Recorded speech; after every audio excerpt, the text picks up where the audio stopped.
So we're back again. Draft Showdown. I think they're. Let me just check that they're not already in game. No, they're in lobby. So I'm gonna check out the draft. Just before we jump into it, I'm gonna go over what Draft Showdown is because we cast it a little bit. Draft Showdown. I think I made a command for it. Hold on. Draft 2. Draft Showdown is a tournament by Superhero 55. It is a 1v1 tournament, but it's got some pretty difficult maps, and the draft format is very weird, very different from normal tournaments. So in most tournaments that anyone's used to seeing, you'll draft maps, draft your civs, and then you're just picking from, your picks. You have your home maps, your opponent has their home maps, and that's the metagame. The Draft Showdown twist on it is civs are drafted first, which is already a fairly big twist. So you draft all your civs before you even look at a map draft. But there's the addition of this admin draft you see on the bottom of the civ picks. So there's admin picks, admin bans, and the admin picks are shared between the players. And both players are going to have to use some of these picks at some point in the draft. So in best of 7, both players will have to have used 3 admin picks by the end of the set. If it goes to a full 7 games, both players need to have used 3. So it makes some weird predictability pop up. So that the twist is you use your admin picks early on a map you might not want to use them on to get them out of the way, or do you just pick your best picks first and shoot out the gate with strong civs?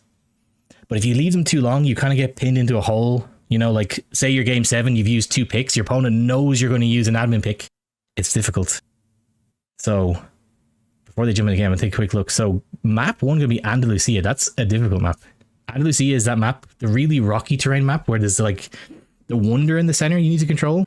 And there's the trade workshops around the map that generate resources. If that's the map I'm thinking of, I think that's Andalusia. SilverEclipse. I don't know what's going on with the map icons, by the way. They're all broken. Kubu, Bog Delta, Mangrove Haven. Difficult maps. Mangrove Haven is very difficult. Dizzy, we're going not randoming, by the way. I have to point out, Dizzy's decided to take it seriously for a grand finals. She loves her full random draft. She'll full random all the civs in the maps. She's picking today. Sacred Springs, Winter Lakes, Border Dispute, and she's picking in her favor. I think Sacred Springs, Border Dispute, and Winter Lakes. I'm not sure if I've seen her play Winter Lakes. Did I? Oh wait, no, I have. I think Winter Lakes is the Nomad one I really liked, wasn't it? Maybe I'm forgetting. But Sacred Springs, Border Dispute, I think suits her playstyle. If Winter Lakes is that one that I'm thinking of, then it also suits her too. So admin picks: Bohemians, Goths, Georgians, Sicilians, Britons, Hindustanis, Italians. So Goths, see the problem for SilverEclipse here is some of the admin picks are Dizzy's favorite civs. She is going to be slamming some of these picks easily. She would be picking them even if they weren't admin picked. That's rough. Oh, it is that map? Okay, nice. Then Dizzy did a pretty sick draft, pretty sick map draft. For our picks, SilverEclipse, we're going Chinese, Bengalis, Dravidians, Tatars, Portuguese, Saracens. And SilverEclipse bans, pretty respectful of Dizzy's playstyle. Romans, Lithuanians, Japanese, Teutons. Fairly targeted. He's probably very annoyed that Goths and Sicilians slipped through. Dizzy, we're going a little bit standard. Dizzy's kind of finding a more standard playstyle. I think she's breaking out a bit. She likes to, on maps where people assume she's going to go aggressive. Lately, she's not, and she's playing very solid. Mongols, Spanish, Persians, Byzantines, Inca, Armenians. So Dizzy has huge flexibility because she will be 100% SilverEclipse. Even if he could be listening, he doesn't need to be listening. He knows Dizzy will be picking Goths, will be picking Sicilians, probably will be picking Bohemians out of the admin picks. So she can kind of just put whatever she wants in her actual picks. Maybe she ran out of picks that she wanted to take. Turks being banned sucks. She likes playing Turks. Andalusia though. Andalusia. I think SilverEclipse has the strong. Actually, I'm not sure. They both have very strong civs here. Depends how the maps go. SilverEclipse has some tough civs for this elo. We're about 900 elo. Oh, Silver plays Sicilians too. He doesn't like Georgians and Bohemians, I see. I've cast SilverEclipse, but it's been a minute. And SilverEclipse has been grinding. I remember when I first saw him, he was 700. Sorry, Silver, if you watch this back, I think he was 700. But he's pushing 1,000 now. He's doing well. Let me get the game going. But I believe SilverEclipse got a little bit of a break. He finished his set and they took 15-20 minutes. So hopefully he's feeling okay. Because it's tough to go. It's tough to play a best of 7. To play a best of 7 directly after another competitive set. That's very tough.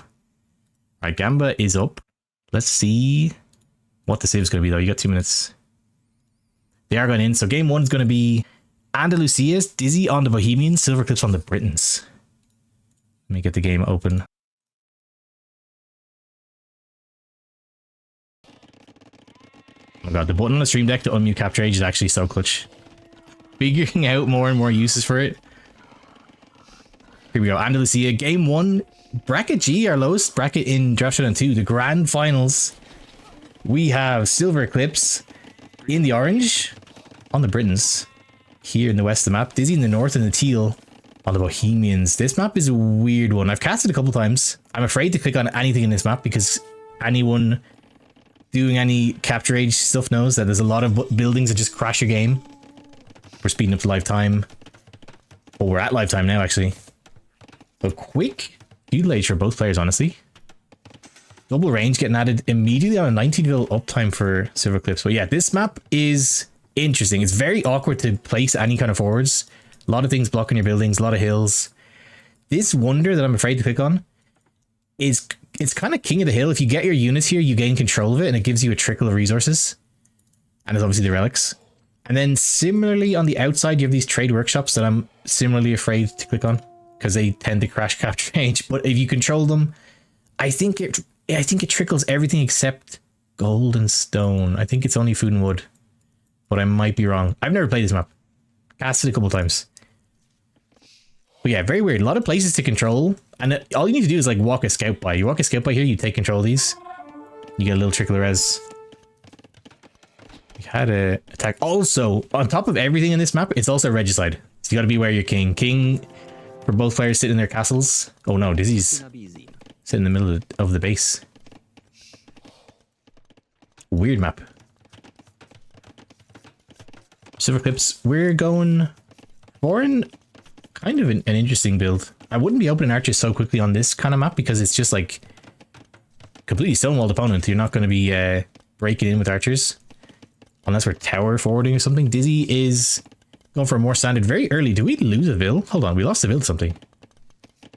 What the hell did we lose a Vil to? We may have died to a boar or something. Oh no, SilverEclipse lost it. Dizzy killed the Vil. What the hell? Oh my god, I'm missing something. Maybe the scout killed it. Scout has no KD. How the hell? Oh, the scout. The scout died. I thought it was ego KD. It's just normal KD. The scout must have died to the castle or something. Yeah, it did. No, scout died to the castle. Rough happens. It's like fortress, regicide fortress. Gotta be aware of the castle. That's rough. Yeah. Walking around, accidentally walked in the castle range. That sucks. Dizzy's about to hit castle age though. 22 Vils is a little bit low, but it's pretty fast. And look at that idle time from Dizzy. 0 second idle time. She has actually practiced this. SilverEclipse, we're on the way to castle age. Little bit of a bigger economy, and he has the option to make archers on the way up. He is going to do. But Dizzy can now control all these trade workshops. What is she? We got a TC? Who's building this? Okay, she immediately expanding to the far side of the map. Interesting. Maybe she wants to build up some space over here to take this wonder. That's an odd place to move to, but she does know that the opponent's scout is dead if she manages to notice it. But it's not going to be seen. Interesting. We got some food trucks though. On the way for Dizzy. SilverEclipse going to add a stable. We're just getting archer upgrades. Hope he remembers to continue producing the archers on the way up. Unless he's planning to boom as well. It is harder to blindly make army when the you lose your scout. You know what the opponent's going for.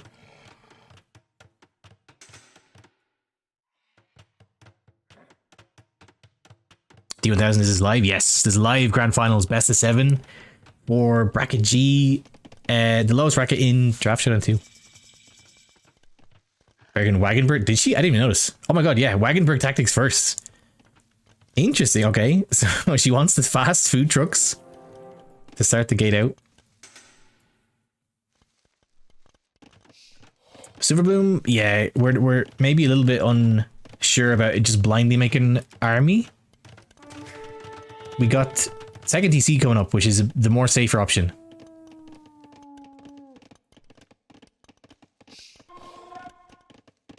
A Wagenburger. What does Wagenburg do? Wagenburg is 15%, I think, movement speed for gunpowder units.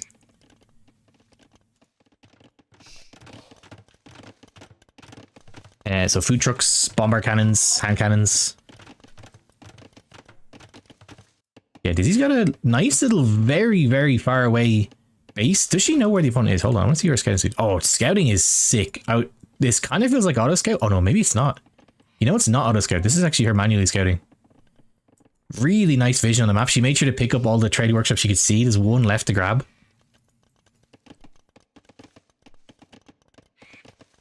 Interesting. I kind of like the TC. I bet she felt the temptation to build this TC with one Vil because she knows I'm watching. But then she's like, wait, no, this is a grand final. Hold on. I gotta play this for real. But yeah, Silverbloom, we gotta get a scout out there. Some kind of scout unit. He's a little bit hesitant to make units. Going monks blindly is never like the worst thing unless your opponent just appears with a million scouts. But he wants to boom a little, I think. 2TC, probably gonna add a third as well. Monk's gonna grab some relics. But on this map, having no presence on the map at all is pretty rough. Because you lose out on the chance to get these trade workshops. You're going to lose control of the wonder. It's a lot of resource trickle that's just not available to you. It's definitely not like other maps where you can just chill and boom. But Dizzy's doing the correct play. We've taken all the trade workshops. And currently res looking pretty nice. 1,000 res up already. Dizzy bullies her own Elo repeatedly. Dizzy's been playing a bit of ranked. Whether that's to hit the allegations that she's a bully, I don't know, but she's getting back on the rank ladder. Silverbloom playing nice up, picking up some relics. Added another scout, which I like. You don't even need to add an actual scout, but it's fine. You can just send whatever, walking around, spearman, an archer. Just want to see what's going on. Dizzy is going 6 petards. Hold on, we're going super aggressive. We're going to break into the building straight away. Uh-oh.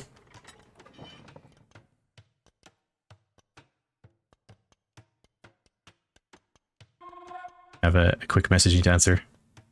I don't want to miss this.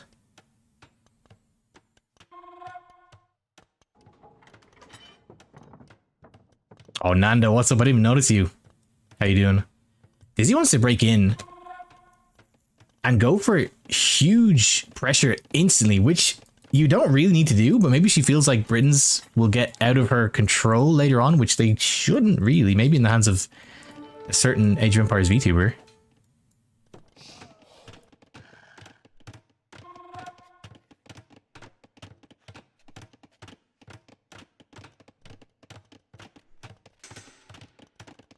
Here we go. Britons not get redemption? No, they don't.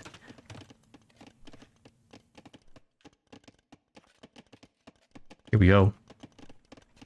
She's just waiting for the 6th petard. Does she want to just kill the castle or does she want to break straight in? I think the better play is to just break in. Maybe she wants to do both. She might want to send a wave to break the wall. Send a couple of wagons forward to tank the castle. A couple of petards break the wall. The next wave of petards kill the castle in one shot. Here come the Hussite wagons though.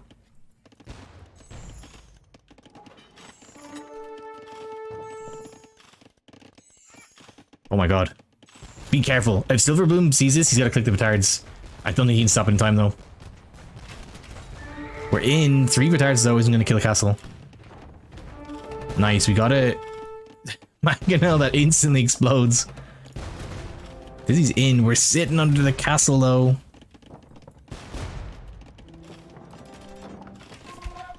I like the idea. Maybe she just wasn't sure how many petards it takes to blow up a castle in one go. But we're in now. She can just stroll into the base. This is a huge problem. Okay, we got a mangonel again. Immediately disappears.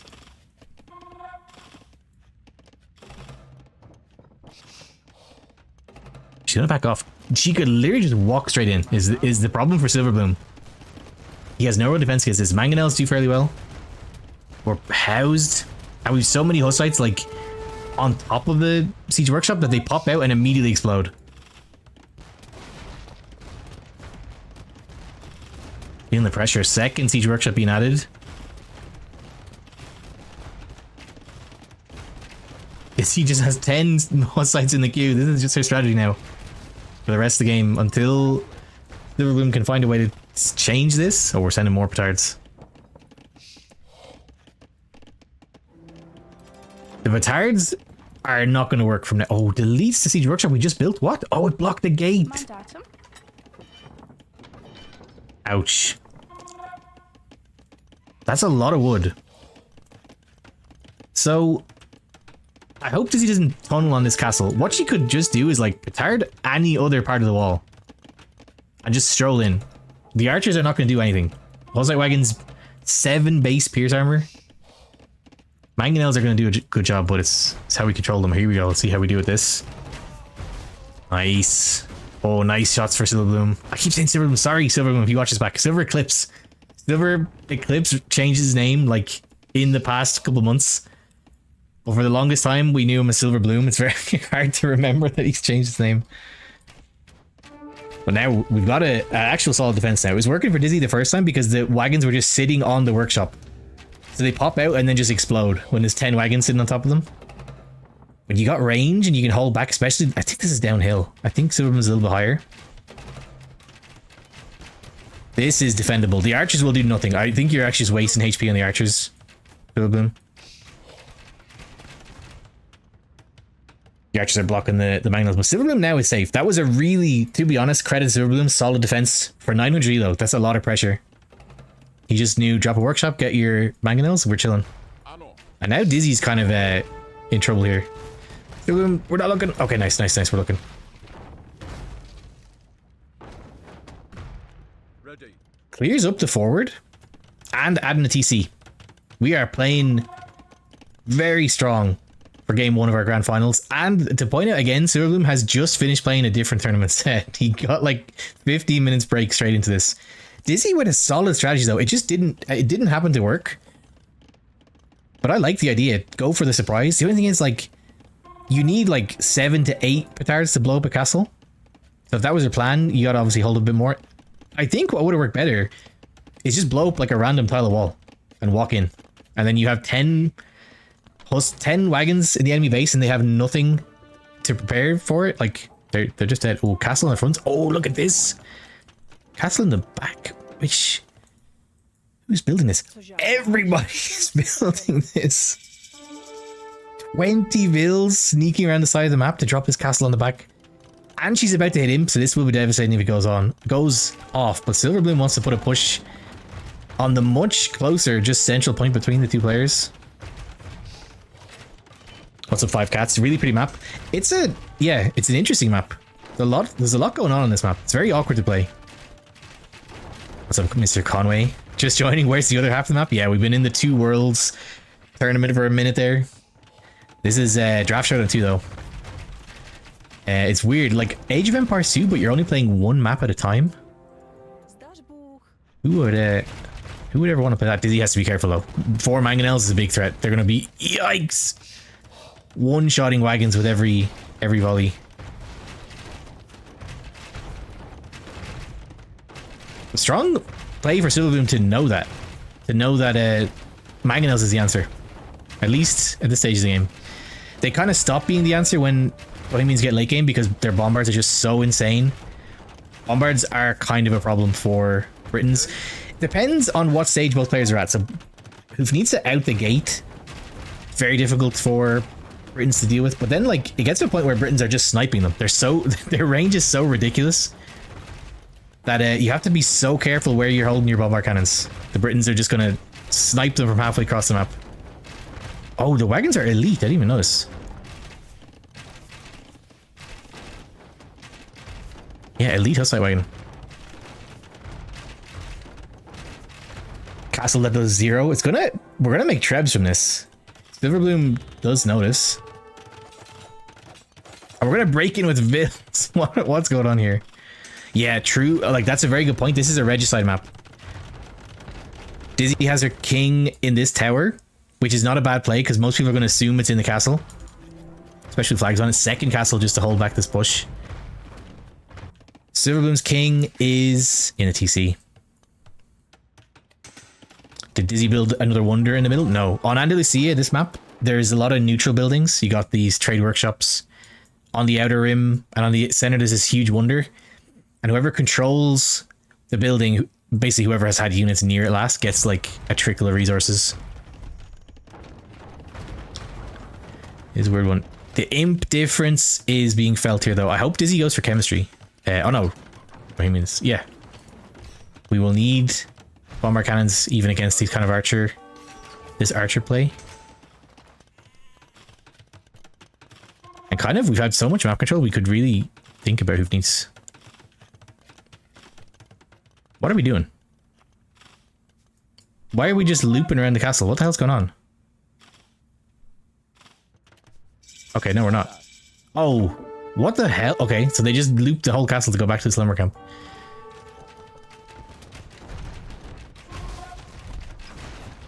But both, honestly, very similar economy. It's a bit of a tenuous position. Dizzy has the Treb advantage though. Knocking out the castle out of the center. Silverbloom has the castle at home though. Oh, the king's in the castle now too. Dizzy's in. Trying to get stone walls behind for Silverbloom, but the Hussite wagons are in. Mangonels jump out. Like, Silverbloom is so on point. Immediately has multiple Mangonels waiting. But Dizzy has monks ready. Did she go for no redemption? No redemption yet. No monk text actually. Redemption would have hit so crazy here. But also so would just like bomber cannons.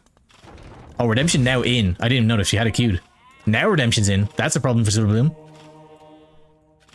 Oh, Dizzy went Cavalier too. Where's the Cavalier? Back at home? Yay. Redemption in. Silverbloom notices immediately, by the way. That's hard to notice. Ready. At this elo, it's very tough to notice when monks are targeting like units they normally aren't able to, but he immediately notices the monks are converting. Pulls the Mangonel straight back. That's sick awareness. Dizzy with chemistry in the queue. Oh, king is out here. Okay, so I actually like this play. Silverbloom, there's no way he knows about this. Well, actually, he did make a scout. Where's his scout at? Oh, no, doesn't know about this TC out here yet. So this king is super safe at the minute. Silverbloom might assume it's in the main base. Dizzy, oh, kind of overcommits with the monks. I think she went diving for some Mangonels.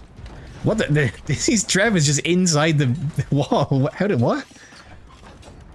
We just walked in. Oh, we convert a Mangonel here, it'd be huge, but there's no sanctity, I don't think. Can we get lucky convert? No. The power of sanctity. I always gotta get sanctity. Difference with sanctity. With sanctity, monks will actually tank a full Mangonel shot to the face. Without sanctity, they just die. Sometimes the difference of one Mangonel volley is all it takes. We got block printing now. Monks are going to be able to pick up these Mangonels. Dizzy's expanding out here too. This is a sick game. Dizzy with a slight eco advantage and I think has the pressure.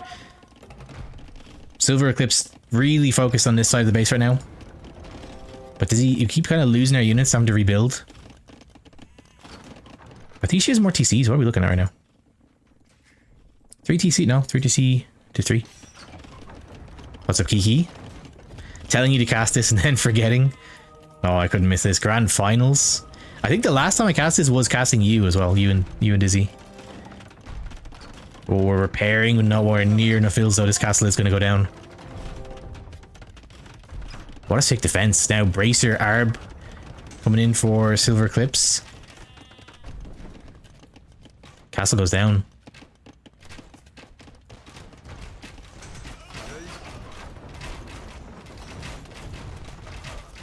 We got the Mangonels in here. Shouldn't be letting the archers fight the Hussites. They just use negative damage. Whoa, that Treb's got sniped. What is going on here? The Treb, these Trebs just keep strolling forward. Whoa, what are the lucky shots?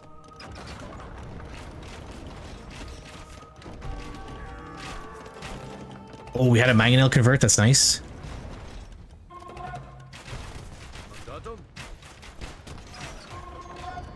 The Trebs are trying to hit the Hussites. I actually got a shot there.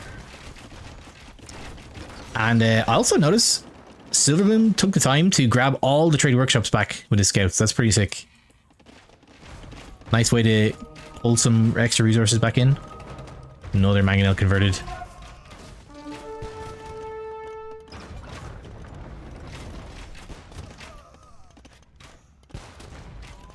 Izzy still has Cavaliers here. She could go and grab those trade workshops back. SilverEclipse also mounting some sort of push here. We got battering rams pushing on the Dizzy's main base. I wonder, well, it's open, but it's also under fire of 2 castles. Dizzy in a build 1 million has is Warwolf in. The Warwolf is not in, no.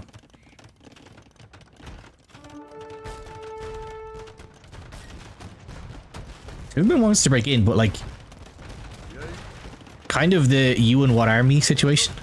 Maybe it's just a distraction. Because you kill the wall and then what? You know, army just send in with it. Unfortunately, Dizzy's push here is kind of completely stopped. Castle was deleted. But I think she got chemistry. Yeah, we can start building up a new kind of army. We just gotta get gold. Actually, our gold income is looking very rough. Where is the gold income? Gold income, a couple tiles in the base, 3 tiles in the base. There's actually not that much gold on this map. There's a couple of 3 tiles actually around the outer rims. You could grab. But that's stables. Oh, the push from the front coming. She's gonna use the double castles here to rebuild the Hussite army.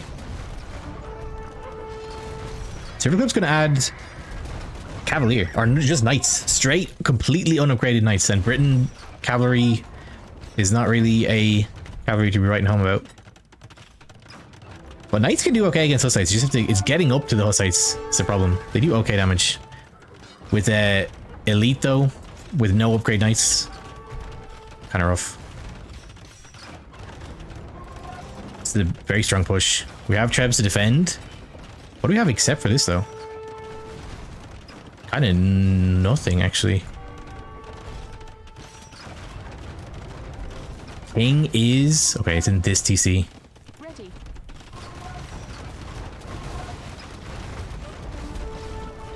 Might be the push to take it. Silverbloom. We're running out of money. We've no army really to hold against this. This castle is not going to stay up. Depends. Did the Trebs get taken out? Maybe. Oh, lucky Treb shots.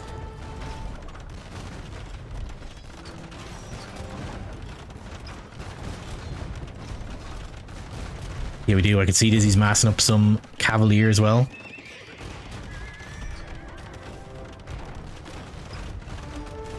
Kind of the same thing again, though. I feel like she's a bit focused on this castle because you can just... Oh, here we go. Just run straight in. Or just like knock down one tile of wall, kill TCs. Castle doesn't actually protect too much. It's just, I guess, the front of the base from Dizzy's position.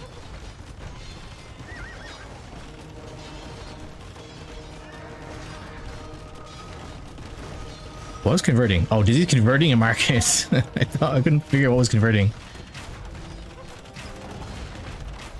Treb does get taken out. It's only one Treb pushing.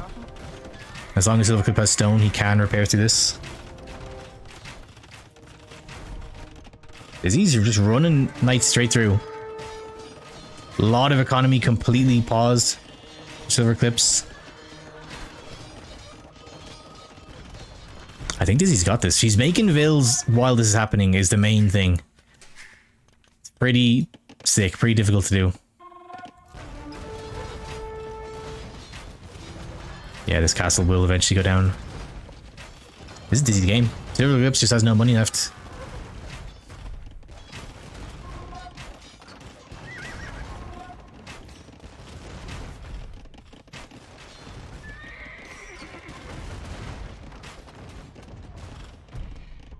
Castle has lived forever. Finally gonna go down.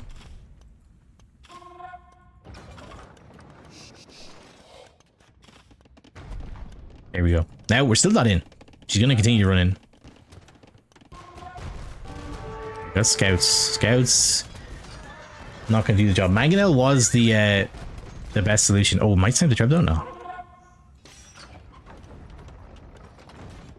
Oh, Dizzy's got this 40 vills up. SilverEclipse just has nothing left. We have a lot of food, but not many ways to spend it. Spending it in Lycav right now.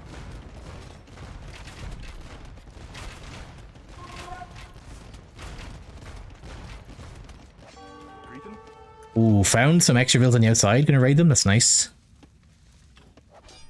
Also, Lorhe. Chemistry with no bombard. Yeah.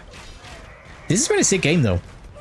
Dizzy, like, I can't overstate, doesn't play like this really. She's a real, doesn't super use the Castle Age and the Imperial Age that much. She's a very early game fighter. The maps like this kind of take her out of her comfort zone. But she's been learning, she's been expanding. Except for Turk, sorry, she really likes Turks. She will do imp gameplay with Turks. This is sick. We will be getting in, and the Arbs will not be stopping these guys. They have burritos to deliver outside these food trucks, and nothing's going to stop them.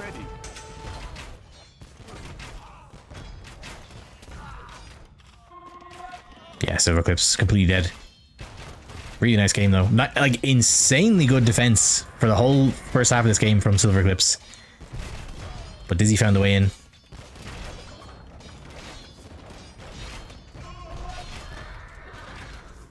That's why people call them food trucks. Well, because they look like food trucks. That's why they're called food trucks. Don't they? Like, you imagine this thing like opening up, the place where you like buy food on like street stalls. Imagine the side panel like swinging up. That's funny. Oh, they're launching like super hot burritos at high speed.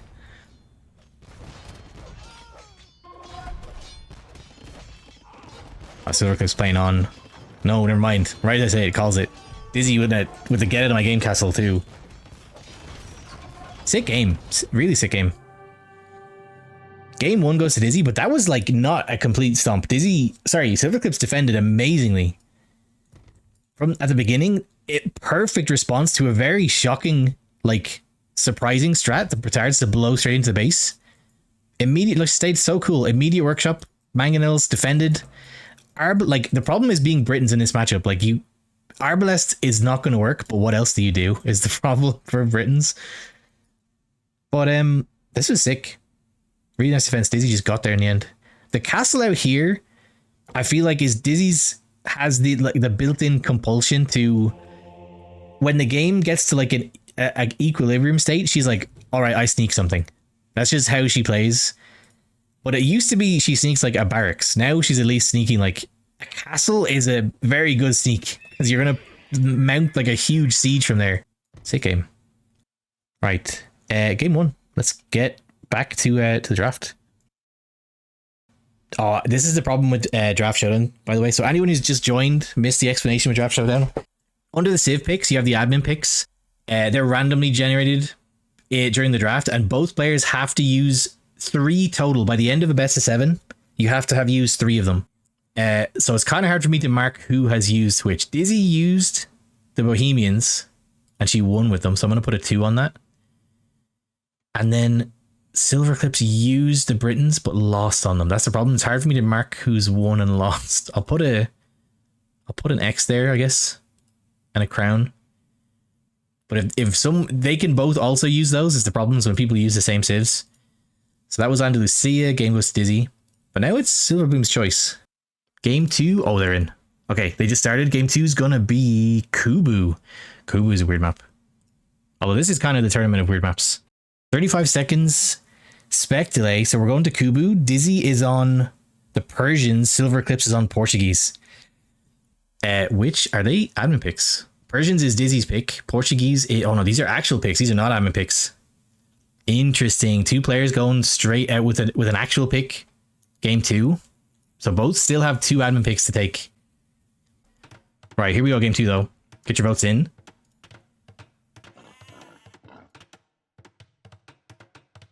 We're on Kubu. Kubu is an odd one. And I think, oh my god, I'm going to embarrass myself here. Is this one of Superheroes maps? I forget. I know he made Mangrove Haven. I don't remember if he made this one too. But this is a weird one. It's again like similar to game one. It's an arena variant. You get your stone walls to start off with. A decent bit of golden stone in your base, but then the center. Oh, we have some chatter. Hold on. Kubu, Dizzy says. We have these like weird tree rings that you have to chop through to get to some more resources. So it got... Oh no. I just got cut off. Dizzy says, have you ever seen a Persian douche on this map? Dizzy, this is a grand finals. Please do not troll in a grand finals. SilverEclipse is like, why are you talking to me? So, I don't know if SilverEclipse saw it, but Dizzy didn't do it with Persians. Did she not do it with the Teutons? Or am I making that up? Dizzy has tried to DC drop on this map. And it nearly worked. It didn't work. It was against Kiki. But I can't remember, was Kiki Teutons or was Dizzy Teutons? Someone was Teutons in that game. Teuton CC drop. So I think... Oh God. Dizzy, please don't do it. I remember her going forward against Kiki, and I was so hyped because I was like, oh my God, this is so sick, because I was like, Teuton Tower Rush on this kind of map can go crazy. Teuton Tower Rush, if you practice it, is a pretty good strategy. This elo specifically. But then I saw their TC explode, and it didn't work. Well, the problem is it almost worked, but Kiki got there. Kiki figured it out. The surprise was a big factor, I think. But she could. The problem is, like, you don't have to. Portuguese are scary on this map. Portuguese are very good on these kind of maps. But Persian economy goes crazy in the best of situations. Persian economy, when it can be safe and untouched, it's difficult for most civs in the game to keep up with. But it doesn't seem like she's planning on it. I at least hope she's not planning on it. And she, especially with it being a game up, she might feel confident enough to do it. We'll see. You were Frank's. Yes, I remember you were on this side, Kiki. And I just remember her walking forward, and I'm here like, yes, Dizzy, this is so clever. And then she deleted her TC instead of just building a tower. Oh. Yeah. Oh, Grimdark, you remember as well. Yeah, I remember. We were just like, the camera was here for like a half hour. Dizzy was trying to break through. Kiki just kept walling around her. But Persians do go crazy on these settings. Persians is great. Cindy Marnie, thank you for the follow. Persians, if we just play solid, very difficult to stop on these maps. Super strong, unique unit, great economy, great everything. These settings just suit them super well. Persians can do okay with them though. Better economy. Let's see, not the best unique unit matchup though. Although with this, if it was ever elo for War Elephant to work, it would be this. But then, once the game goes on, you don't have infinite resources. You have a bit. You have enough gold in here to last you for a little while, a little bit of stone. But the game will eventually become centered around these weird tree formations that you've got to kind of take control of. You got to chop in. What a lot of people do is TC it, but you can just lumber camp it. It's controlled with army. Break in the stone one, not so important. Usually people like pick a side, kind of like shoals. They'll pick a side, go for a gold on either side, or you wait for your opponent to choose and then just castle drop their expansion. That's we've seen people do that too, or just push it in general. See what they're thinking. But this is 900, 800, 900 elo. Classic arena castle drop just does go crazy. I think castle drop with this elo is just straight better than booming, purely because it's a difficult strategy to hold against if you're not used to it. But we'll see what we go for here, because if you can booming is better. But I think if you can't hold against it, castle drop goes crazy. 19ville loom, 19ville click up. SilverEclipse loves the very, very early click up on these closed maps. 19ville, unless we're doing something funky, 19ville is not enough.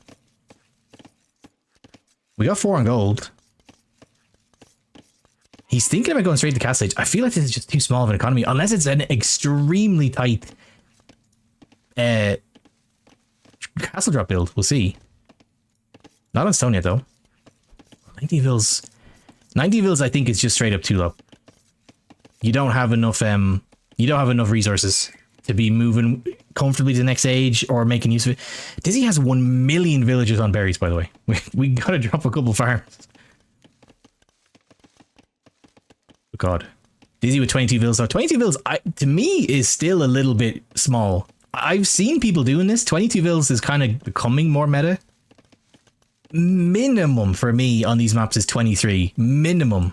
25 is what I'm thinking if I'm doing a unique unit build. Or even 27. 27. Oh yeah, we are going for stone. He is thinking about this fast castle drop, I think. I just don't know if we're going to have the money unless we go crazy with the market. What's about Matu? Airbud, he has the same build for every map. I've asked. Oh, so it's not a strategy choice. It's just he just has his one build that he uses on every map. Interesting.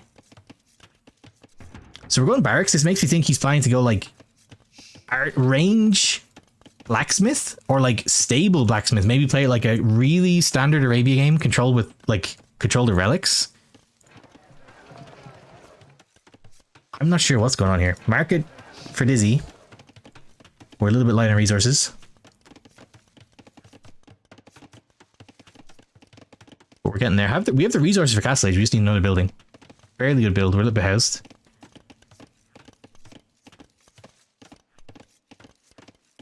Barracks up for SilverEclipse. Which is awkward. You need more vills on wood. You want to go barracks into like stable blacksmith. You want the barracks to be done like on the way up to feudal. See what we go for.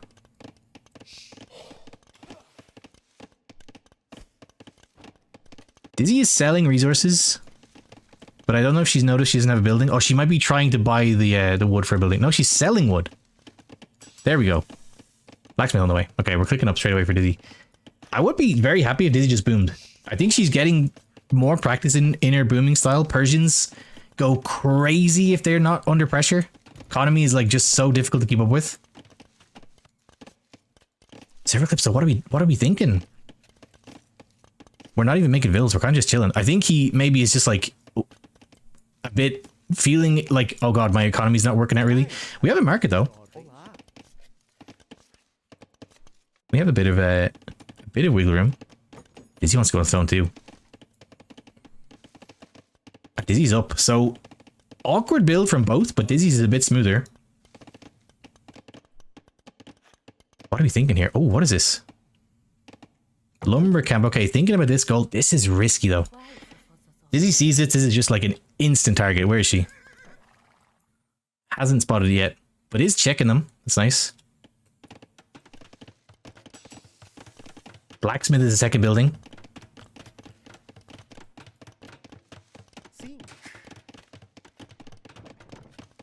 All right, we need another building, Silverboom. In this position, Dizzy is like crushing. From right here, she's in a great position. Black barracks on the way.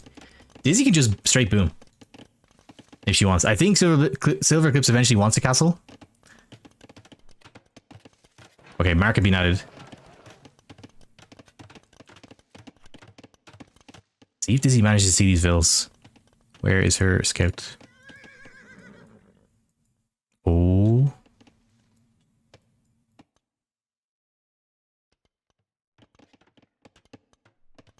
Grimdark, no idea how to arena properly. How many vills does normal go up?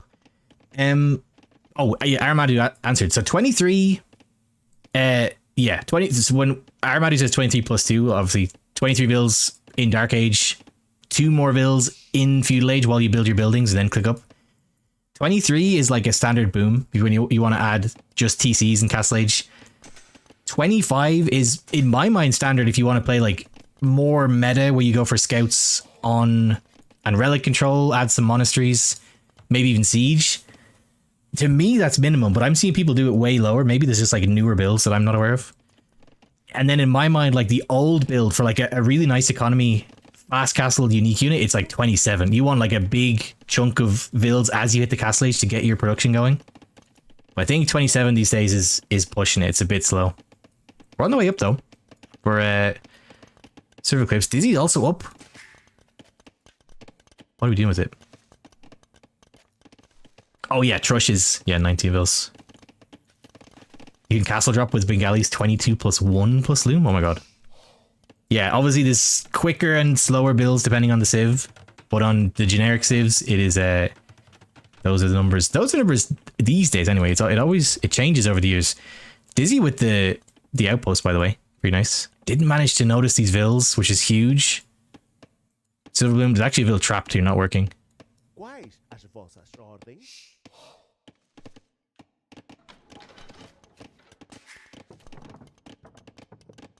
SilverEclipse, 20 seconds of castle age.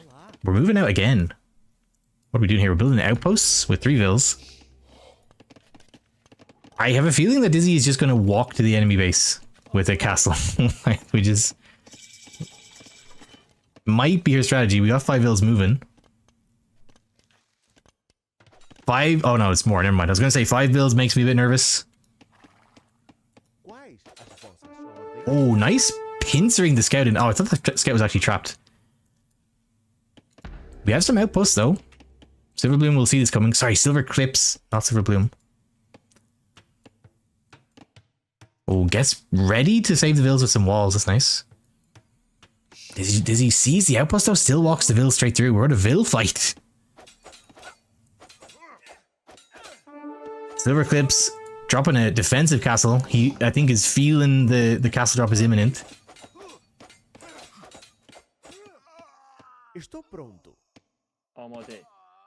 Let's get killed. Dizzy is going to drop a castle. On Silverbloom's face. Oh no, not in his face. Never mind. Do not put the castle there. Silverbloom gets through. SilverEclipse gets through the gold. Castle is fine. It's okay. You're gonna break through. It's just very far back. This castle I don't like at all. This castle doesn't really do anything. It's nearby at least. You can make your organs. But this play is risky. Dizzy was at least scouting, but just walking vills forward with nothing is very risky. It just gets killed by any army. If SilverEclipse did go for like 25 vills into, like, say, Light Cav, this never happens. Unless you're an absolute micro god with the walls, they just get killed. And if you have, like, any range unit, it doesn't work.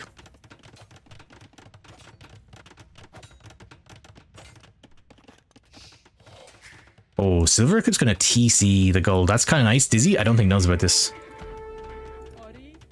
No, it doesn't. That's pretty sick. Little expansion going on. But this is going to be a problem now. And the castles don't auto-fire in the walls. You gotta right-click the wall. Dizzy. We gonna right-click the wall? No? Just taking a position. I like the Portuguese castle. Bleached white stone. Looks nice. Got some organs on the way. We got a war elephant on the way. Oh, Dizzy wants to chop in here. Doesn't know that SilverEclipse is already in here. And he can see this.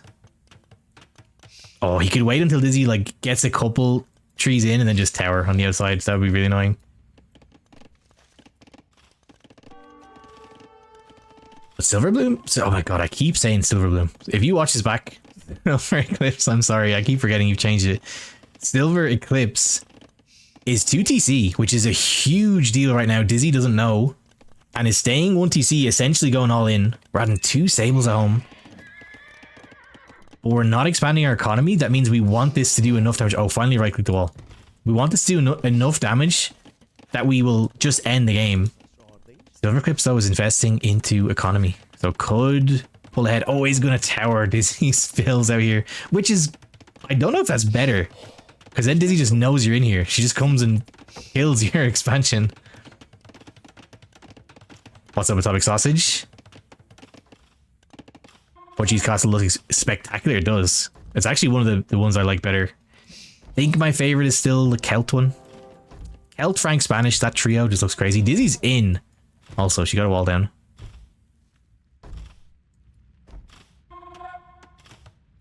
Alright, Dizzy gets pushed back. This is huge though. Like, it does stop Dizzy chopping in here. But the tower just tells her that you're here. She's gonna come push this.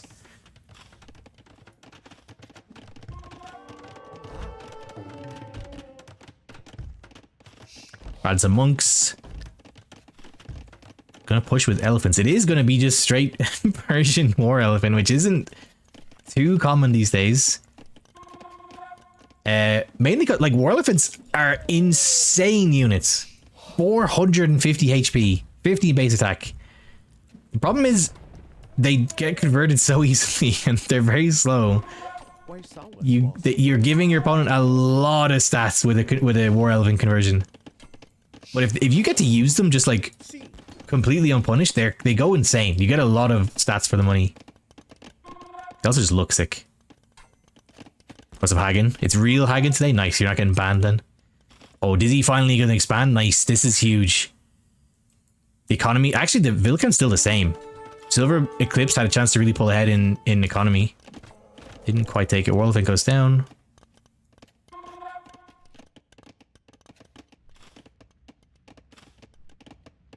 Dizzy on Commanderan. Commanderan, at this point in the game, I don't know about, but it's fine. Uh-oh.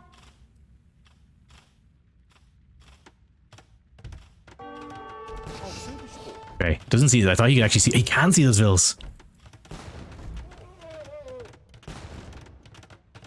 God, 8 organ guns take like 4 volleys to kill a war elephant. They have some beefy. This is with like no upgrades, by the way. War elephants are a crazy unit. They just get converted a bit too easy for how much you got to spend on them. Second TC added though. We're now back in a parity of economy. So Silverbloom, you might say, losing his one ace here. But organs are a threat. If you can find somewhere to hit them with them, maybe break in.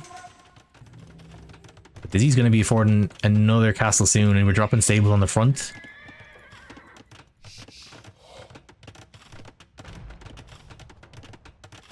Pour myself a drink while we wait for these stables to be built. She's going to set up for, I think, a cavalier play.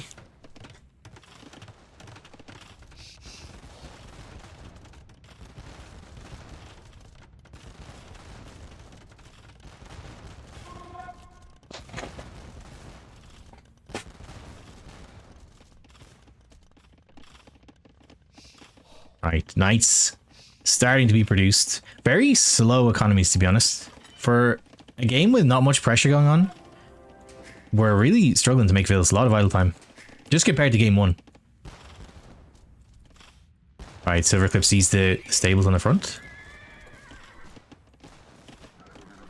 He's gonna... Oh, this is open. I thought he actually walled this. He probably thought he walled this too. Very light upgrades though. The organs will take care of these guys.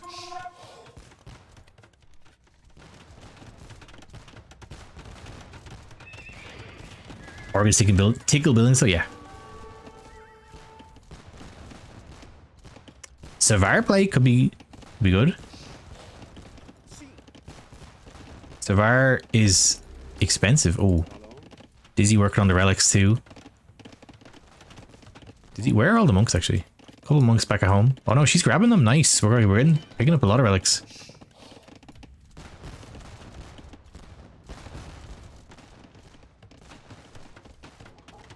Oh, SilverEclipse going forward to wall in the forward stables. I don't know how well this is going to work underneath the castle, but that's kind of a sick play. Dizzy hasn't noticed yet. There's knights coming out of these though. How is this working?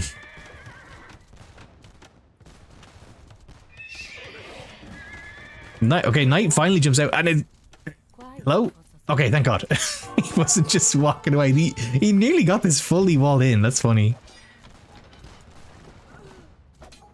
Ham.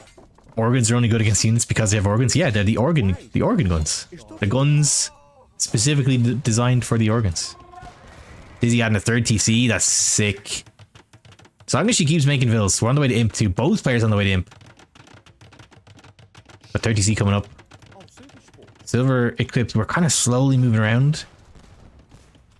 We gotta grab, like, even our pikes, grab a pike or two and just run them around the map. See what Dizzy's up to. We could find this expansion. This is a perfect place to hit. Organs alone are not going to be getting through here. But imp is on the way.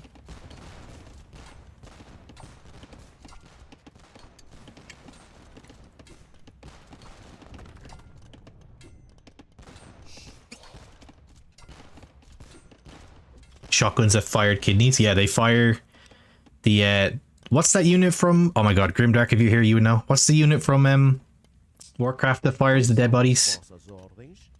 They're those things. They just pick up enemy bodies and fire the organs out of them. What the hell is that unit called? It's the undead unit in Warcraft 3.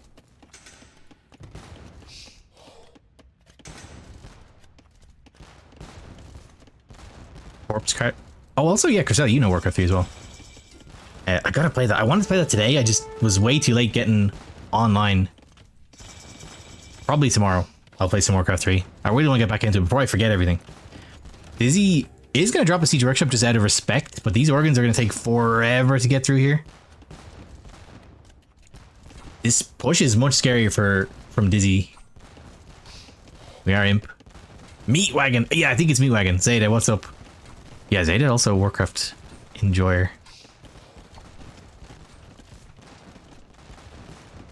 Dizzy, honestly, maybe giving this a little bit too much respect. Going to have a second layer of Stonewall. It's going to keep it completely safe. But they're never getting through here. Oh, sick play from SilverEclipse. Maybe a bit risky when Imp is in for both and there's a castle on your face. Dizzy's a bit late to the punch with Treb production. SilverEclipse is going to drop a castle on this expansion. Oh, gives a bit of a preview with the organs. Cavalier coming for Dizzy. This is a nice castle. I don't know. When does he see both TCs? Oh, he does. You could actually range both. I don't think this quite ranges this TC.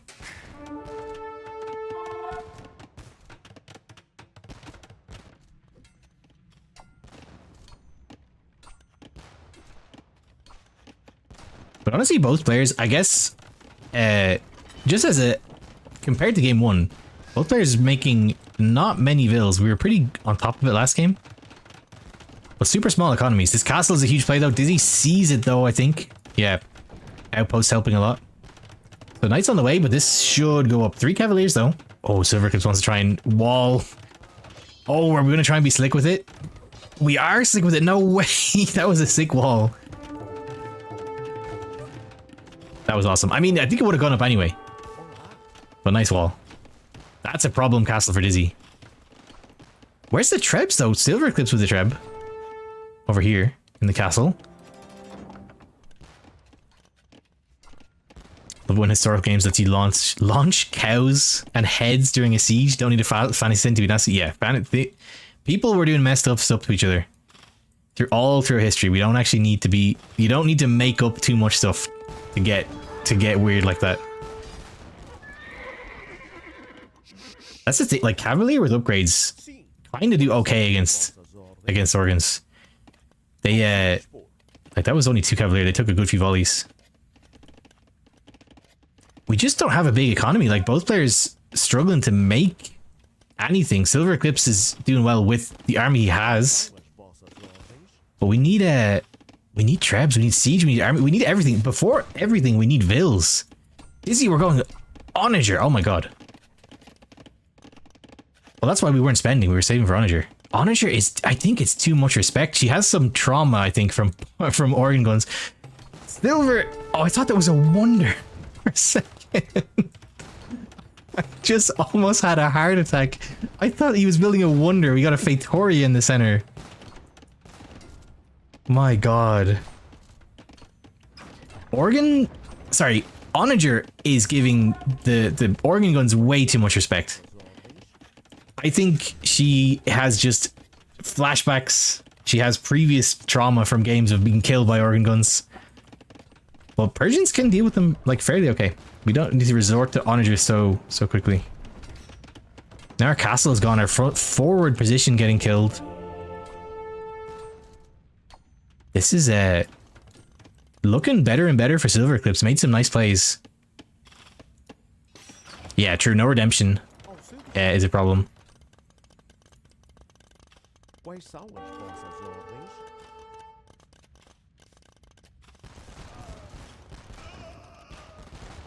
We don't have the eco for Onager, and yet, yeah, we have the eco if we just pause all production for like 5 minutes. Which is what she kind of did, and now she's paying for it. SilverEclipse has kept up the Vil production. 80 Vils to 50 is looking nice. The main problem is he just has 4 trebs to Dizzy's 0. Dizzy's going to lose all presence on the map. And then we're pushing from our base, and we're pushing from our base with the smaller economy. SilverEclipse in a great position here.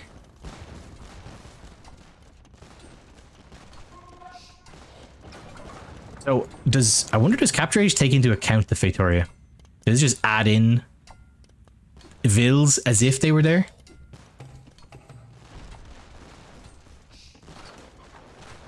Curious. Let me see if I can hit a Vil. No, it doesn't. It doesn't. I thought it would like add on to the Vil count, but it doesn't.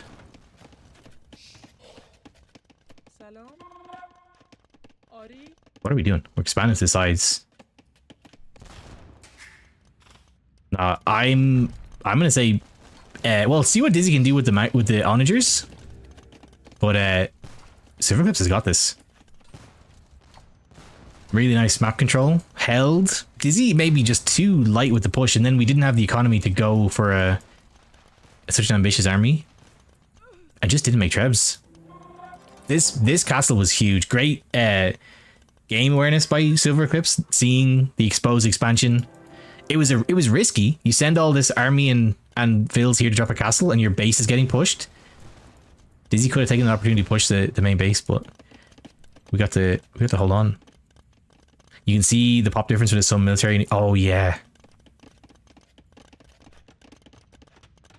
Silver has got this. The population is just crazy. Double the population.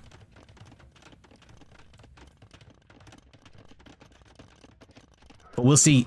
The one thing I'm saying, I'm putting it out there, just speaking into either. SilverEclipse is full organ guns, literally full organ guns. We have 2 pikes. They will all die to onagers is the problem. So if he makes nothing else and just goes in one big push, they will all die.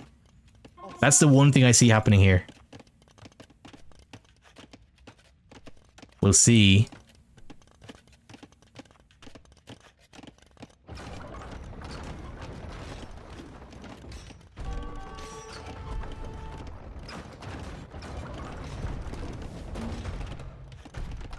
Oh, they are forcibly ejected from the siege workshop. Oh, you can see them now too.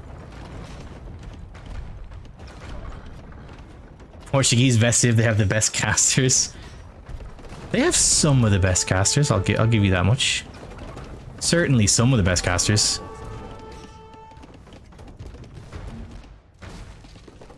This is a problem. SilverEclipse needs other units. Oh my god, this is the craziest technology setup for a oh my god, stumbling over my own words. We have Onager and Savar in on a 50 Vil economy. This is insane.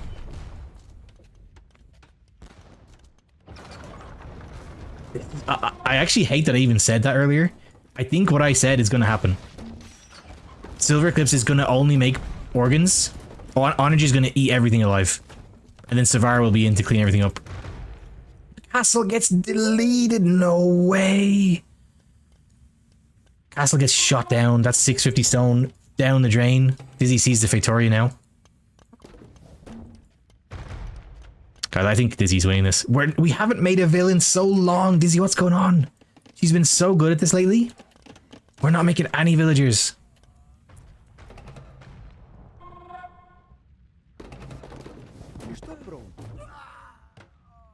This is crazy.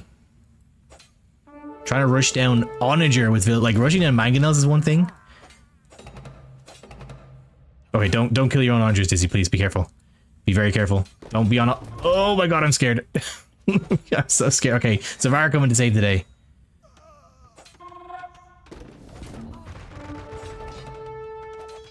Oh. Oh, okay. We're thinking of adding something else. This could work. So Savar are insane, but SilverEclipse with double the economy can win with just sheer numbers. Oh, pure organ gun is not going to work here. Does he also expand into this gold side? Oh, Hold on, we have a pause. Irish Spring, though. Oh. Here we go. Ah, we had a phone call. That was what happened. SilverEclipse says... Sec phone call. Ah, okay, he had a phone call. We're back, though. Here we go. We're back? But for how long? I actually think Dizzy is taking this back. SilverEclipse has precious minutes to pick another unit to switch back in. It looks like he's thinking about it. We got stables added. But pure organ gun is not going to cut it here. And I think Dizzy's anticipating that. The Onager switch, the point she made Onagers was kind of insane. Now it goes crazy. Now it's actually perfect. We maybe switched into Onagers a little early. Oh my god, we're sending all the vills. What's going on here? Why are we just... Oh no, we're trying to run with them. I was like, why are we offering all the vills up for free? Oh my god, massacre. Absolute massacre. Savara, please attack. Attack? Hello? Dizzy, are they on no attack stance? What's going on here? They're on follow. They're stuck on follow stats. There we go. Okay, they're attacking. Oh. They're stressing me out. Why are these guys going back to the stratosphere? They just decided they're not going to partake in this slaughter of civilians. They couldn't stand to watch. These are like the defecting soldiers. Like, no, we can't. We fight soldiers only. Relic victory on the way in. Or who took the relic victory? Dizzy has a relic victory on the way in.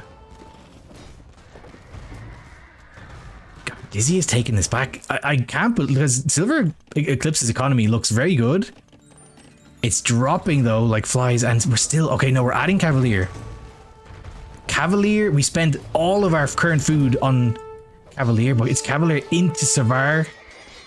That's pretty well upgraded. We're missing attack. If we can take out all the onagers, Dizzy needs to protect the onagers.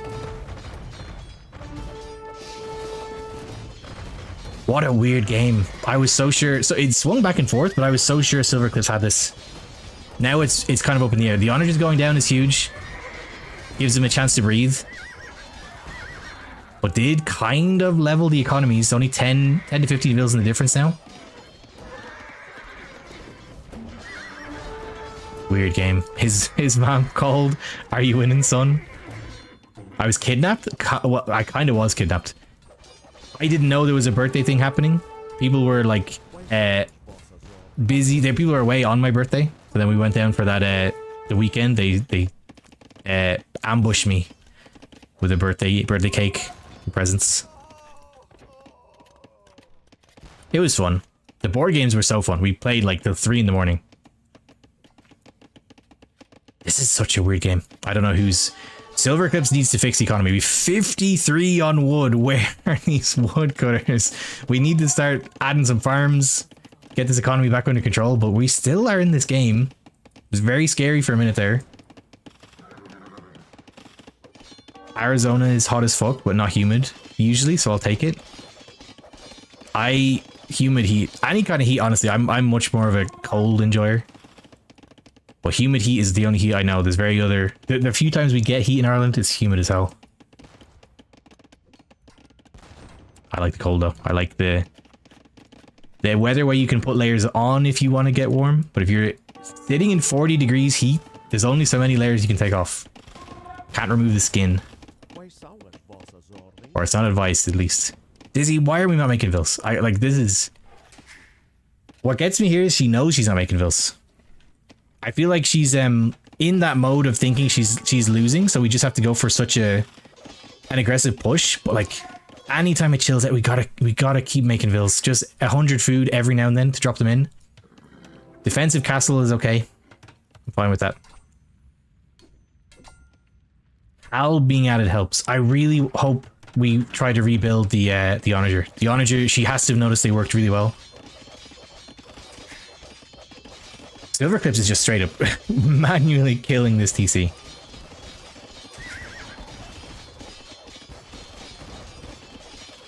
This is the problem. Yeah, she has relics. Relics are... I mean, she has them very far back in her base, which is sick. We still have quite a while to go. Oh, we're making onagers again. Let's go. This expansion is done for, though.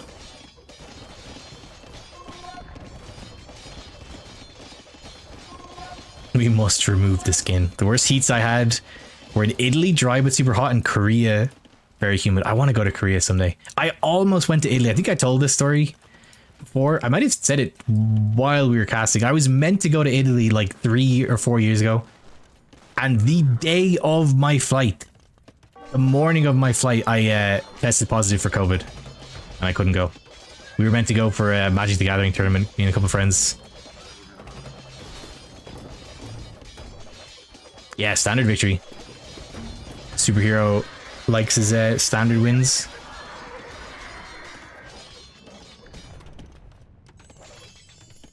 That sucks. Thank you, Mr. Conway. Thank you for the sympathy. I bet it was a good trip. I hear it was a great trip though.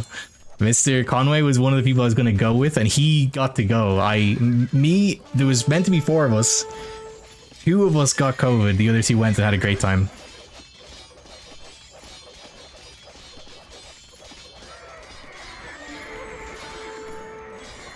Them to remove everyone else from the plane. I've got magic to do. That was like, my friends were getting to that level of desperation. They were like, dude, we'll put you in a hazmat suit. You have to come with us. I'm like, I'm dying.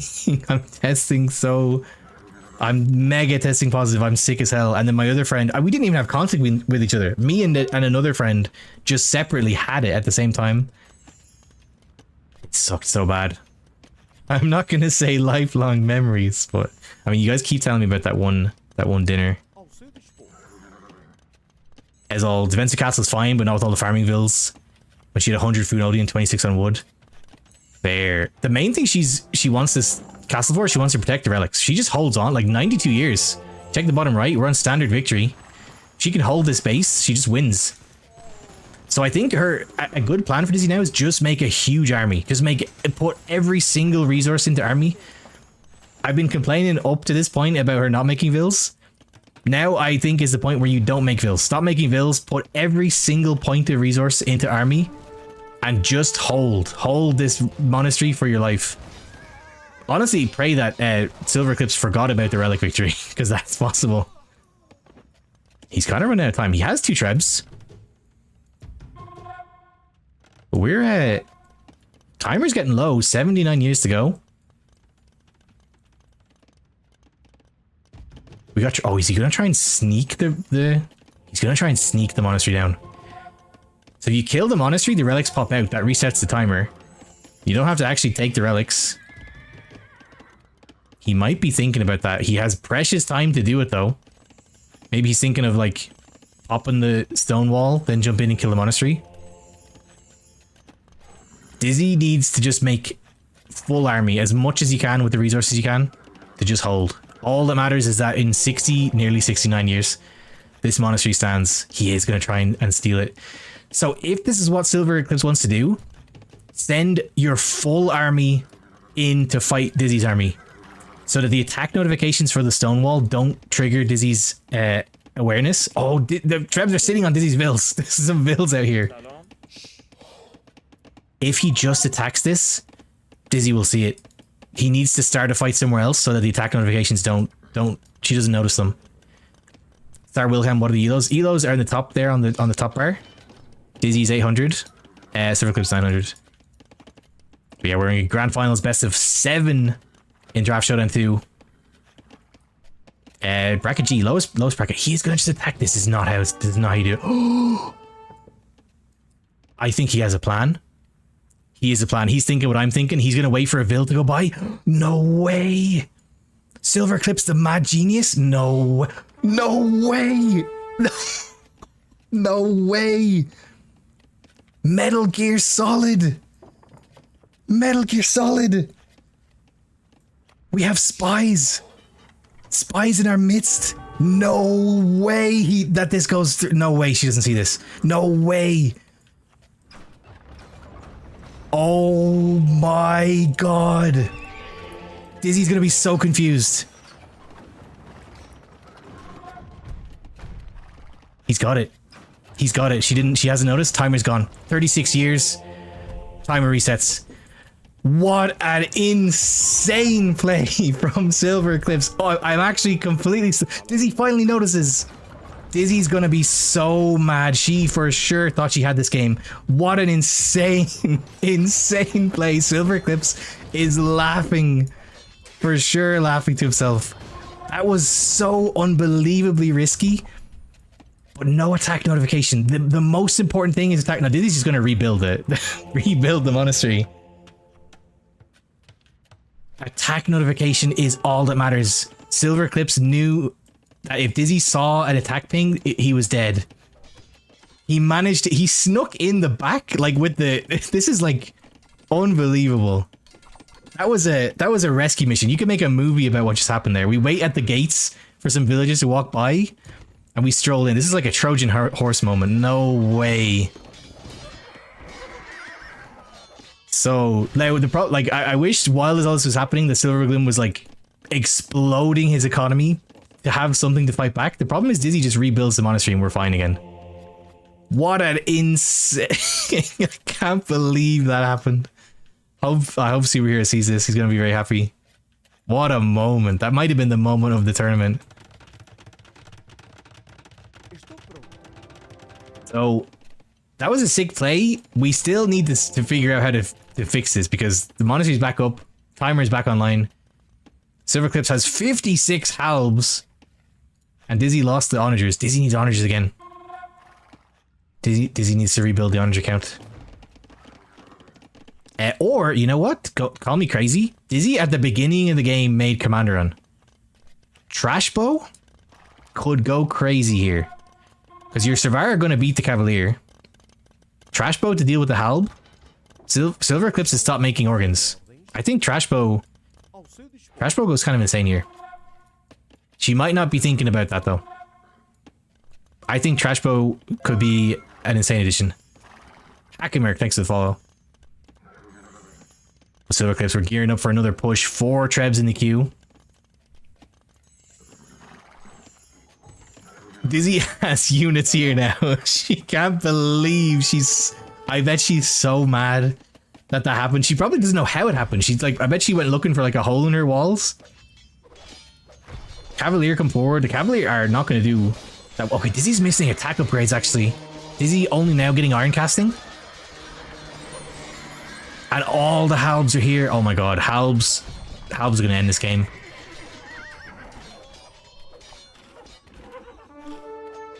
Halbs are too strong for what we have here. Trashbow would be huge. We have no economy though. No economy.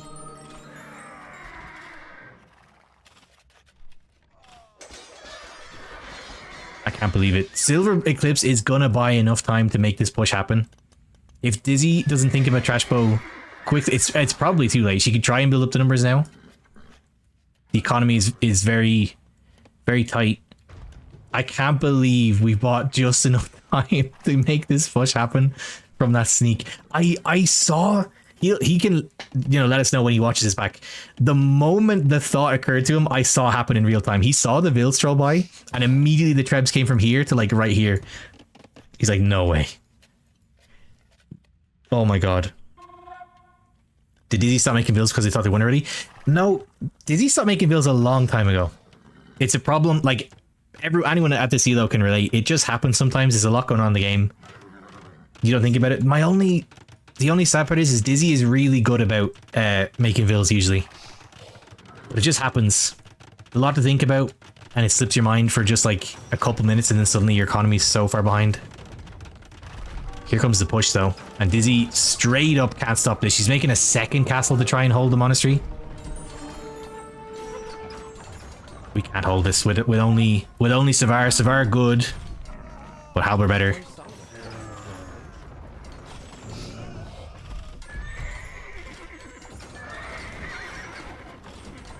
Oh, this is gonna work. She's running past the Halbs actually. She wants to take down the Trebs to try and buy herself time, which is how, if she wins with Savar, this is how you do it. You have to take out the Trebs, but the Halbs are gonna melt them like a hot knife through butter.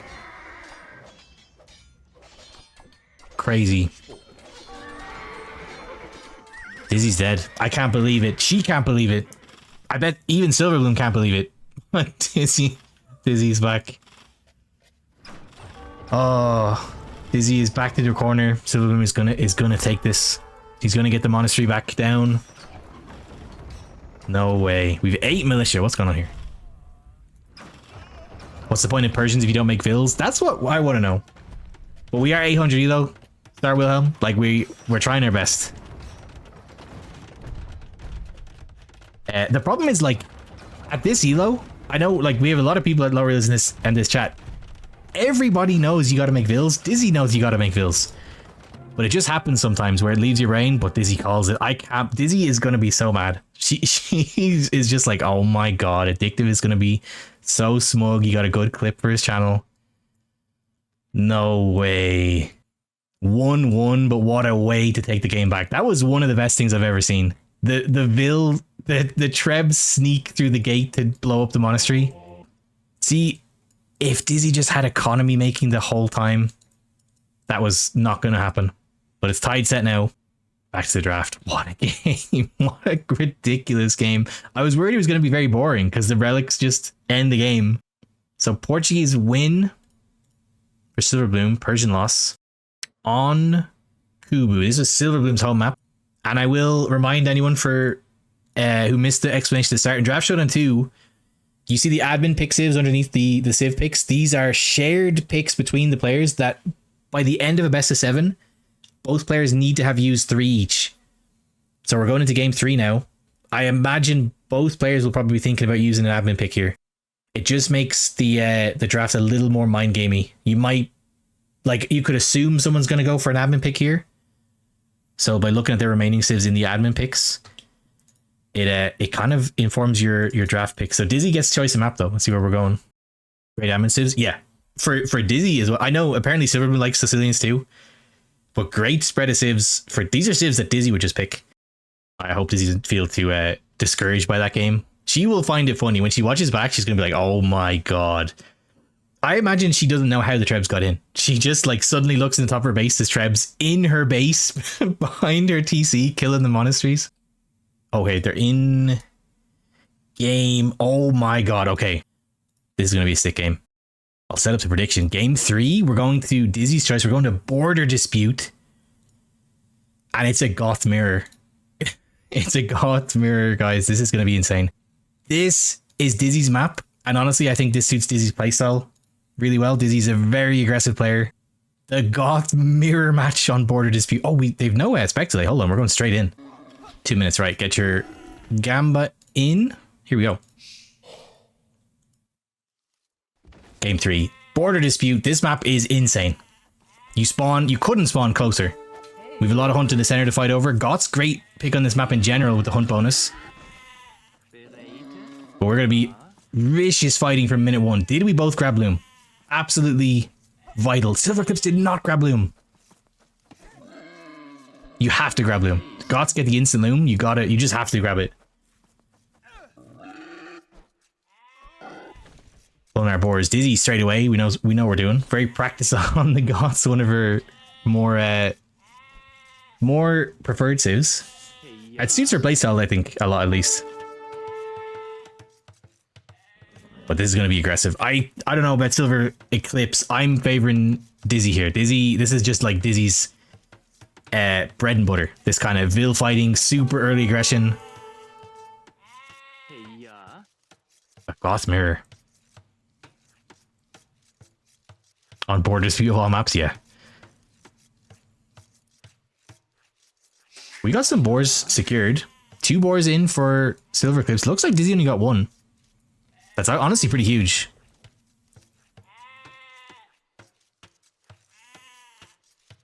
One Goth? No, yeah, 2 Goth. It's not 1 Goth. Yeah, 2 Vills down. We're struggling a little bit. You got a force drop when you're all on the boars. You got to force drop a little bit to keep it pumping. Oh, the double deer push. Look at this. The triple deer push.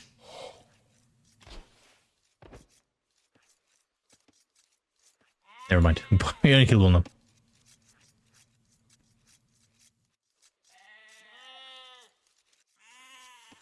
So honestly, not too bloody. I thought it would have been a lot more Vil fighting. And there's a lot of hunt still alive. A lot of people just come in and kill them all like this. Like SilverEclipse is doing right now, which isn't the worst to do, knowing that you got more boars up on the enemy.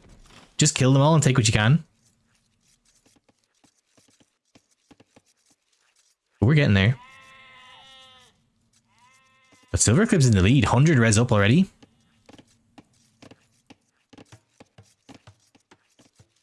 Dizzy, my bad. I had the players slipped to my head. We're both Goths. Yeah, SilverEclipse is on the north. My bad. I thought this was Dizzy for a second. I was reversed. So Dizzy is the dual bores. My bad. I had some back to front in my head. Dizzy to build a house and she needs to grab the boar. We're okay. 4 villas down though. Kind of rough, right? We're going to a lumber camp. Let's see. I have flashbacks for this map. I'm sure many people remember the Dizzy Kiki. Kiki doesn't want the reminder. The Kiki Dizzy border dispute game that was unbelievably long that we had to watch twice because the recording. Oh no, we're killing some. I thought we were killing some sheep. Many seconds does the vil take? 25 seconds. The Kiki Dizzy border dispute game in the semifinals that took, I think it was like 2 hours, and we had to watch twice because the recording file crashed in the very near the end. It was an insanely sick game. We just had to watch it twice. Bro, leave me alone. I'm trying to let them. It was a sick game. You did unbelievable work with like that set of 10 Mangudai that never died. But like, oh my god, it's like 20 minutes from the end and the recording crashed. Alright, Dizzy's now catching up in villas because SilverEclipse were a little bit idle. I think he's idling to click up, which I don't think is the right decision. We gotta keep making vills.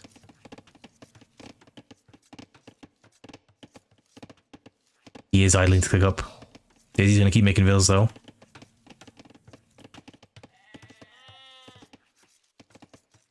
Dizzy actually lost her scout, I didn't even notice.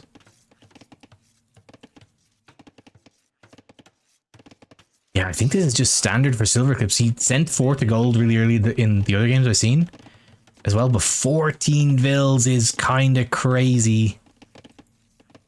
Very, very small economy.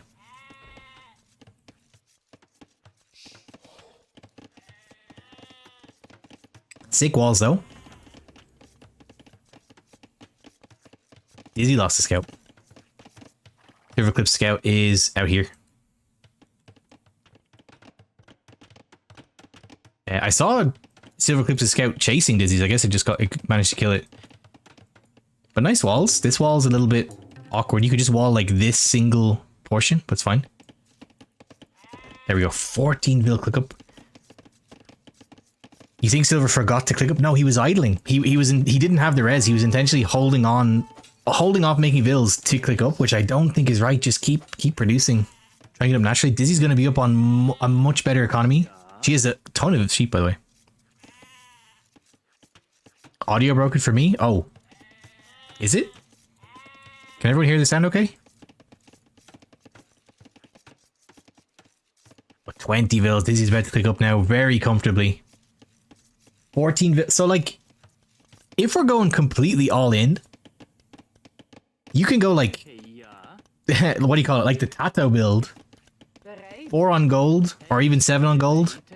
Just on wood, and just, like, full send constant archer production. But I don't know if that's the play. Maybe it is the play. Dizzy, actually, we need to click up, though. We're getting a bit too late here now. This is a very late click up for such an aggressive map. 14 is crazy. We're gonna have no economy. Audio's good. Sounds good for me. Oh, thank you, everybody.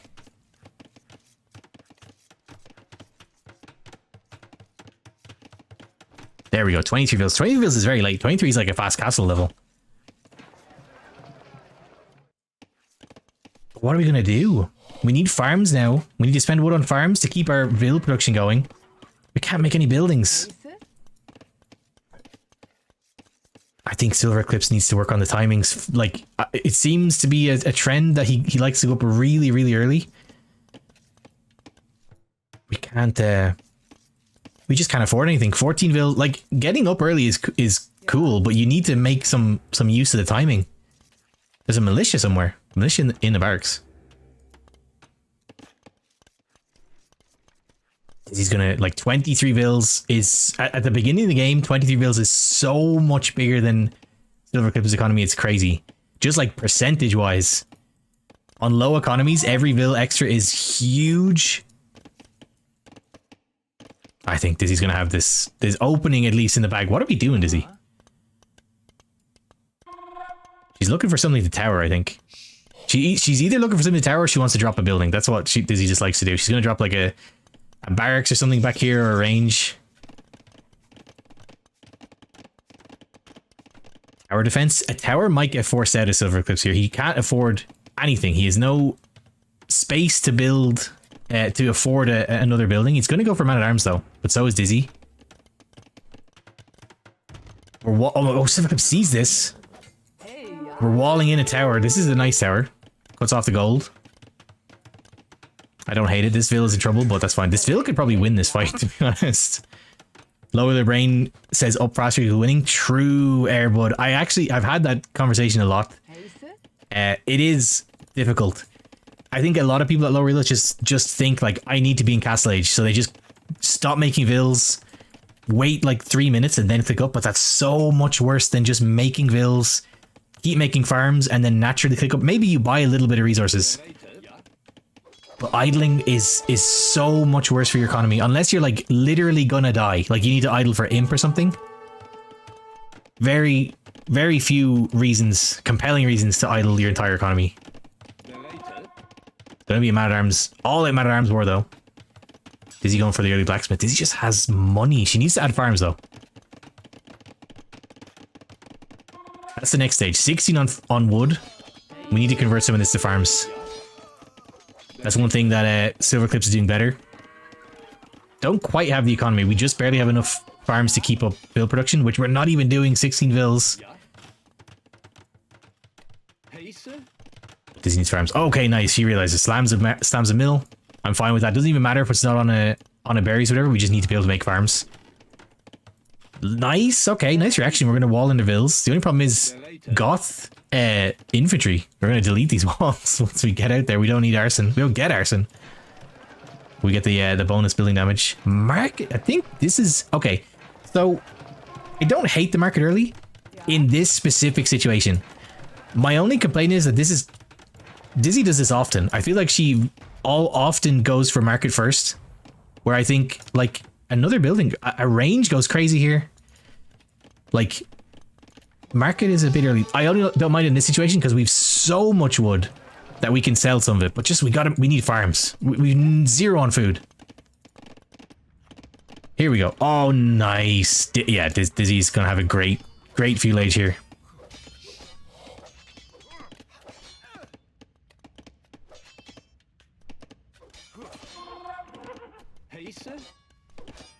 Not saying it's right. I'm just saying that's what he's thinking. Oh yeah.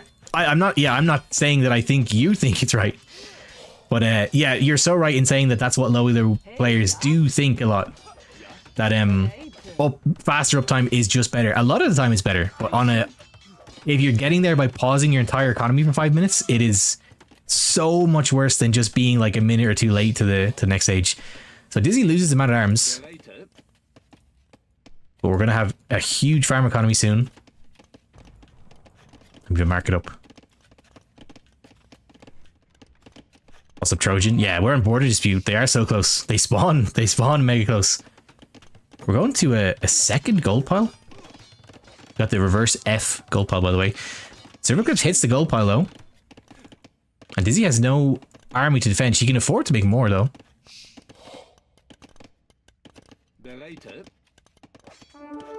And she actually has armor, which is pretty huge. Alright, now we go. We got some more man-arms in the queue.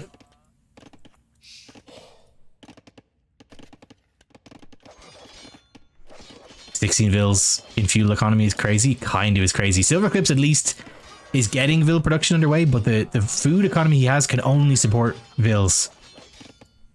But as long as he's thinking about it, if he adds more farms, we can still have a game here.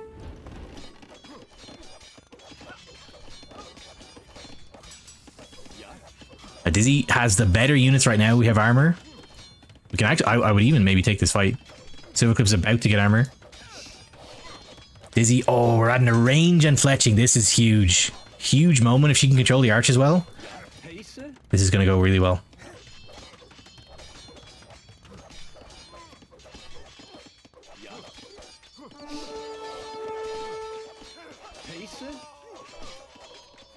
Gotta be careful. Oh, we're losing units. And Vilcan is now equal again.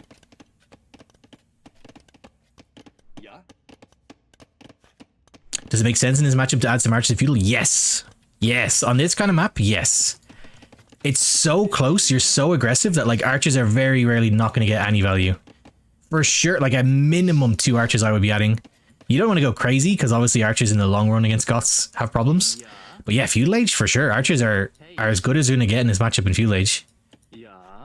This is getting pushed off from gold to gold. We're in a little bit of trouble here, but the archers are gonna help so much. The only thing I'm a little bit worried about is that SilverEclipse's economy is so untouched right now. It's kind of banking up resources. And he seems to have found another gold. Oh, he found a stone. And another gold. Okay, nice. Expanding across the map is huge. Dizzy doesn't have a scout. She doesn't know he's actually moved. So she maybe thinks she just has him completely off gold for now. Archers on the field though. Let's see how well we can control them.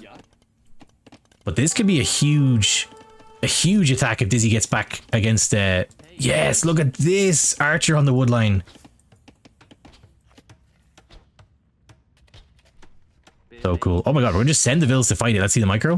Whoa, forcing a tower. Oh my god. That's worth, I'd say, at least for Dizzy. The only problem, I'm a little bit nervous that SilverEclipse is getting close to a castle age click up economy. Dizzy's gonna break in. Tower will go up. This is too late. You can't push this, Dizzy. Be careful. Oh, you can push it if they don't get in the tower. No, he does, Carson.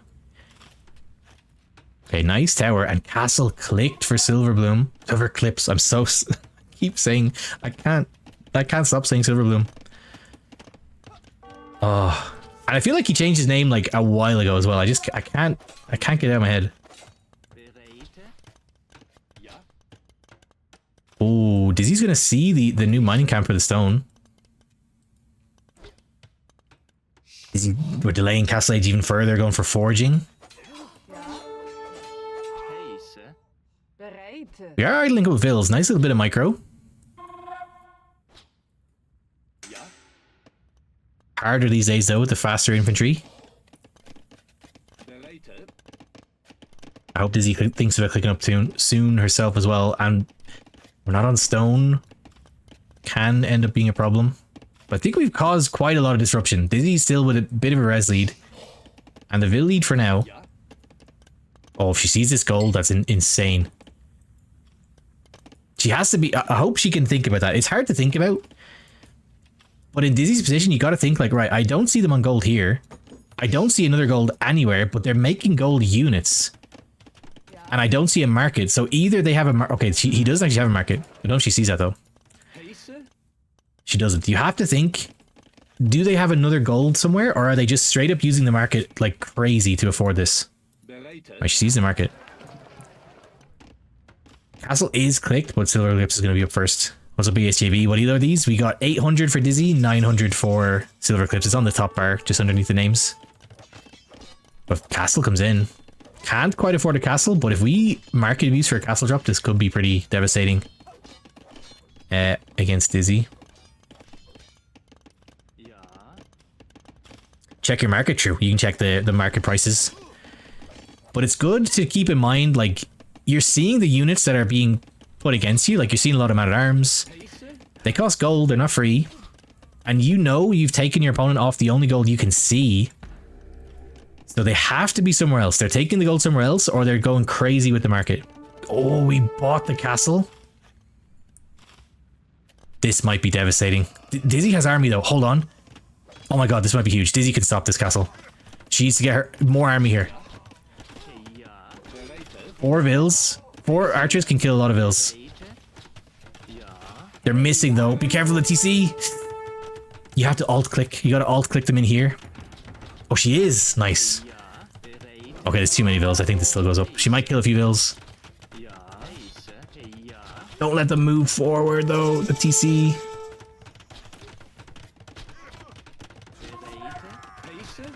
This is a problem.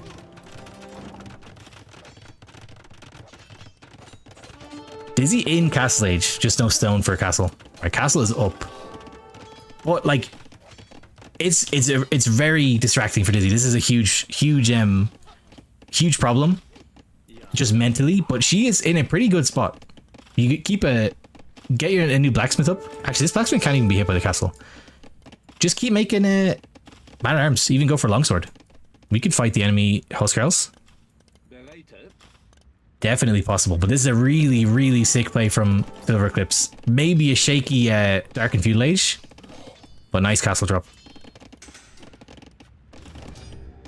Alright, we're still making long swords. Dizzy, oh my god, we're so close to seeing the other gold.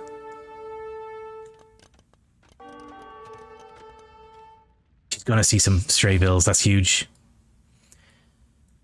See, that's the other thing, like, we're not on exactly an economy to be spamming Huskarls. Daisy, oh no, we didn't notice. We saw a lumber camp. Yeah. She's moving these archers around, but we're not noticing things that they're seeing. She's just too distracted. Like the castle's like on your face. You're waiting for the Huskarls to start spamming. But longswords, man at arms and longswords will do okay. In a pinch, we can get our own castle up. And honestly, like longswords just straight up beat them. Longswords and champion. God, did he notice this? There's so many builds here. There's like half of silver. Oh my god. Huge. Absolutely huge discovery. This is like half of SilverEclipse's entire economy. Massive. Focus down the vills. Make sure you get as many as you can. Huge.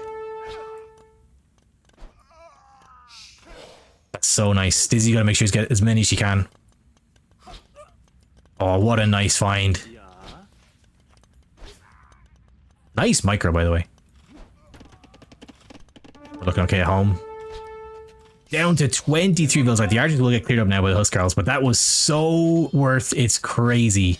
Dizzy now on double the vill count. We just gotta chill. Either get on stone, get our own castle to defend. Nice, we're on stone. Or just get a longsword. Start making our own infantry. What a game. What a series. This is such a sick series. We've a best of 7. We're going up to at least 4 wins on one player here. I'm hyped. Hopefully the players don't get too tired. That's the main problem with best of 7s. You can have sick games at the start, but then they just lose all their steam after like game 3. And it just goes so chill from that point on. You can't really blame them. Best of 7 is crazy work. Greg 1989, thank you for the follow. But SilverEclipse is in trouble. That was monstrous. That was such a huge swing. SilverEclipse does not have an economy to keep making army. At least for now. Dizzy has breathing room. Desperately needed. Like the biggest thing you need against a castle drop is breathing room. We have some Huskarls though. Lots of grape juice. I hope Dizzy knows. See, I don't know if Dizzy knows how to deal with Huskarls. I feel like I've talked about it with her before though. But I see she's tempted to make archers. We have Bodkin. But that's not going to work. Long swords will work. Mangonels do good damage to them, but they just get on top of them. Long swords are just like our own Huskarls. Get a castle up. Make Huskarls with a better economy. But long swords, just like long swords champion, just kill them. They do better.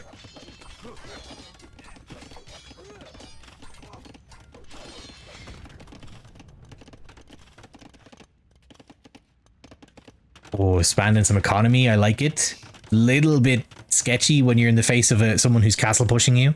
The problem with expanding, like expanding is the correct response to being castle pushed. But when someone is doing this to you, you have to keep in mind that they are very tempted to go for a full all-in. And if you don't respect the all-in, you can just die. Kinda like this. Dizzy now getting pushed by quite a few Huskarls with no army. Oh god. We had some conversions.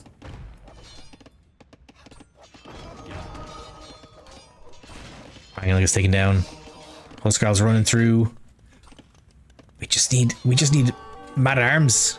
Man at arms longsword helps so much. She can almost afford... Oh, she can afford a castle.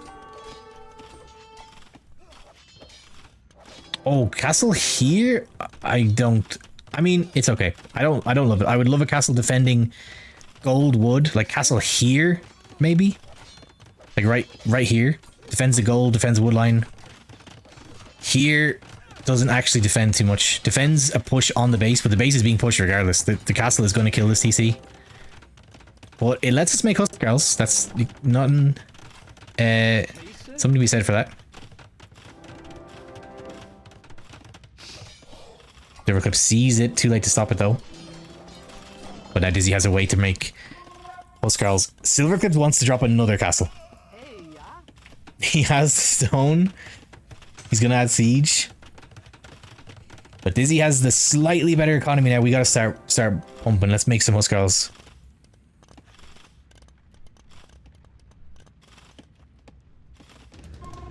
SilverEclipse going for rams of his own.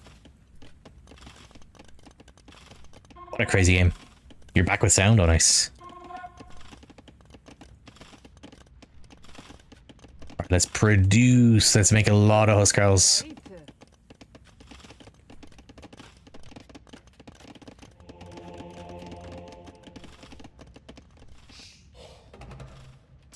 Castle on the outside. Okay, position, honestly, I don't like. The position you need is here.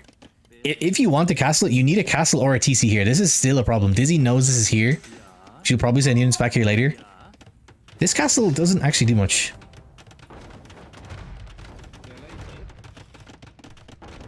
We got a wave of huskarls heading back in again. Dizzy, we gotta make units. Economy is a little bit rough. We're trying to support 2 TCs, which will eventually work out for us. Gotta spend that wood. Convert it to farms. This TC eventually is going down.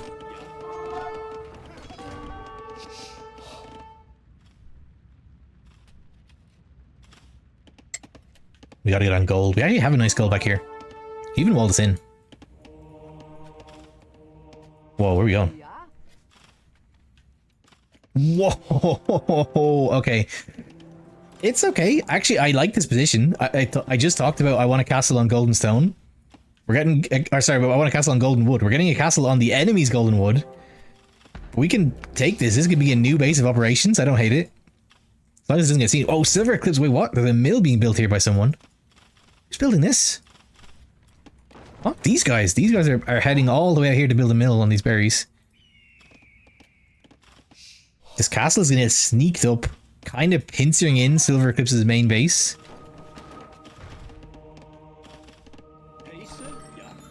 He keeps grabbing the random conversions. And food economy is starting to get nice again. We just need to get back on gold. She sees this gold though, right? There's a gold right here. I think she wants to eventually just take this gold. Oh, even she reconsidered the castle, make it a bit more aggressive. So he built under a tower, but SilverEclipse hasn't noticed yet. I think he's watching his huskarls. Wherever they are. Yeah, this castle goes up. It's going to be a problem.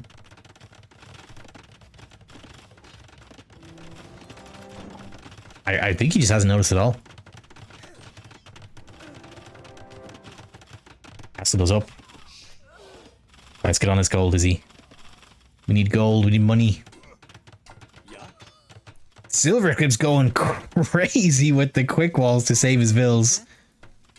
Actually gets them up.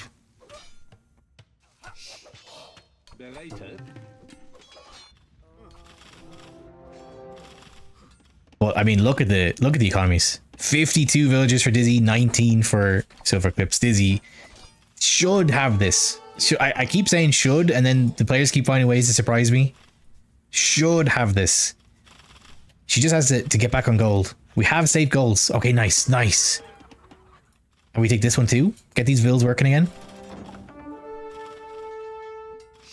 Grimdark says, I'm watching my GF play AV2 at the same time as watching this. She's having fun. Letting her play around myself, but I'm finding it more stressful to watch than me playing the game. Yeah, when you get completely new players watching, or new players playing. That's crazy. So I said this before. I'm still not committing the players to it, but we're thinking about this thing for the channel where I have 2 friends who watch quite a lot, and they do not play Age of Empires at all. We're kind of thinking about doing a a little series where I like take two completely raw beginners, never played the game, give them like 2 or 3 weeks to learn the basics, build up maybe like a build or two, and then put them in like a best of 3 against each other. Just see what happens. Like super basic maps. I think it could be fun. If they're down, I would be so in for doing it. Do Age of Queens competitor? Yeah. Yeah, tell me about Age of Queens. Perfect revenge for the sneaky treb. Oh, the castle, yeah. No, we're at 12 bills. SilverEclipse, we just can't make anything. There's no food income at all. Dizzy for sure has got this. Now that we're back on gold. What? Wait, or okay. So, I don't know why I just completely hallucinated this with SilverEclipse for a second. I thought he was TC dropping. Dizzy's just expanding.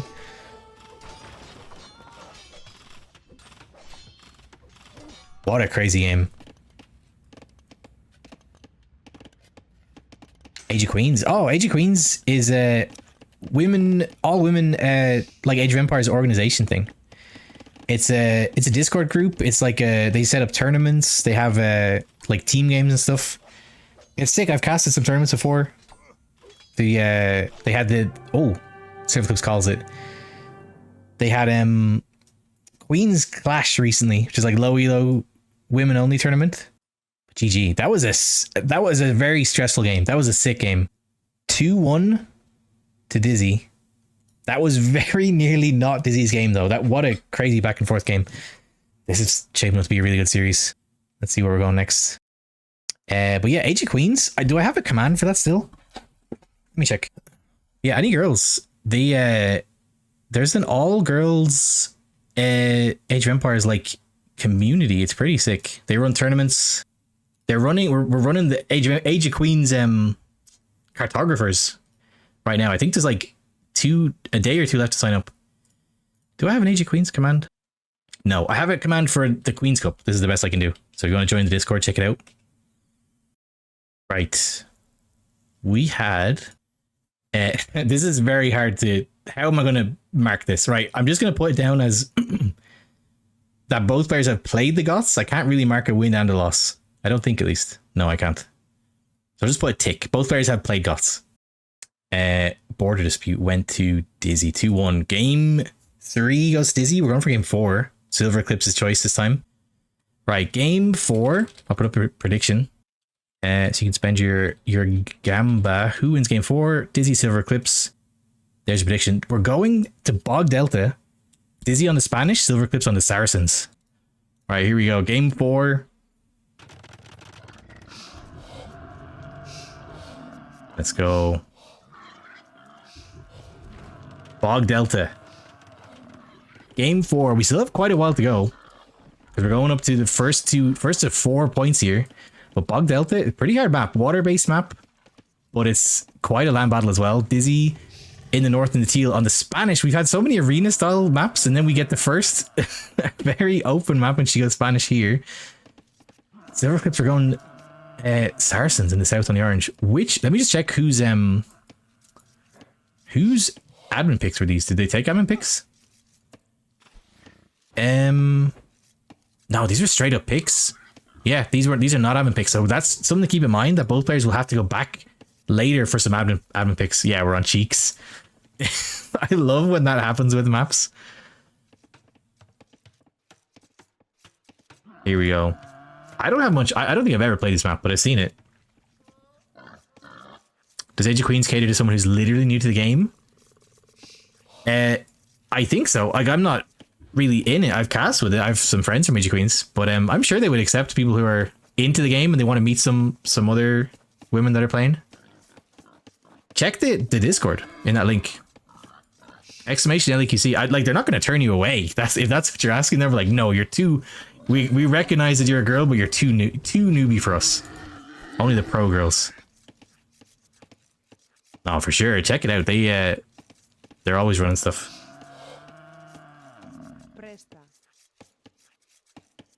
Spanish Saracens. I wonder, are we gonna even fish? Dizzy might be just thinking of doing straight castle drops. Or, I'm calling this now. She's gonna annoy me with it. What Dizzy likes to do, because I find it funny and I think it's good, Dizzy likes to take Spanish and goes straight for immediate archer rush because no one ever expects it. But I don't know if it's actually good here, but if she does it, I actually think she might do that. She's done it before. The only she got it in her head because when we had the Nomad tournament, I was always talking about how I like Spanish archers on Nomad, specifically on Nomad, because everybody assumes you are going for a castle drop and they're getting ready for the castle drop, and then suddenly you stroll into their base like 10 minutes earlier with archers with fletching and just kill them. But this is not Nomad. I don't. Maybe it could still work the same principle. SilverEclipse might be expecting a castle drop.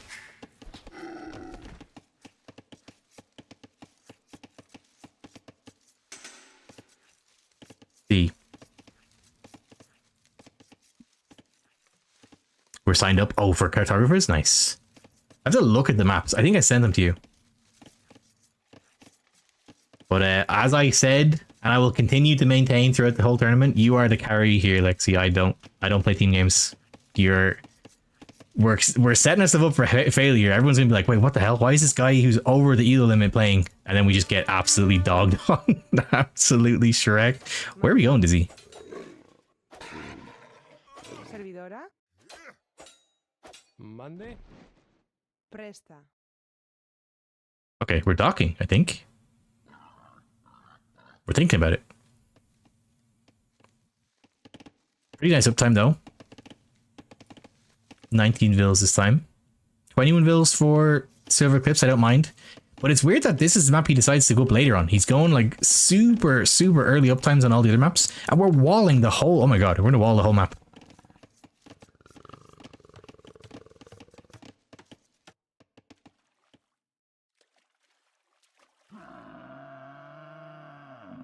It's worse the lower elo you get because many low elos don't have expectations anyway. What do you mean? In I don't know what we're talking about here. In cartographers, Sage of Queens,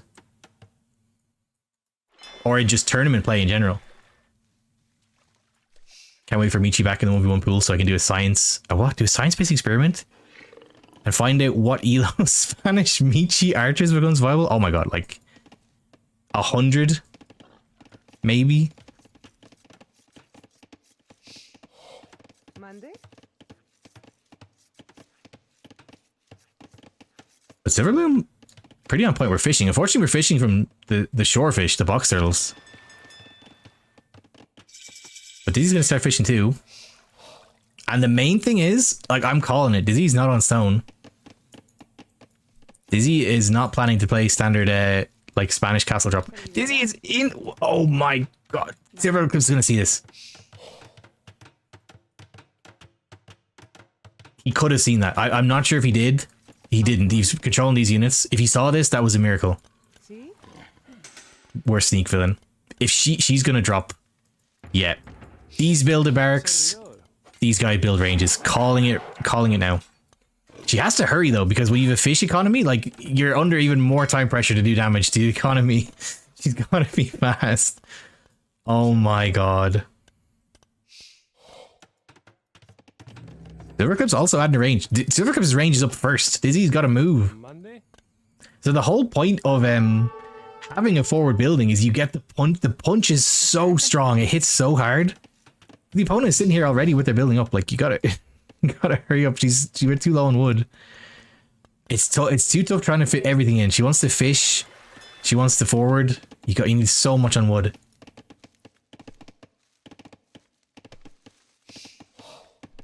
We're spending more. We're spending a horse collar.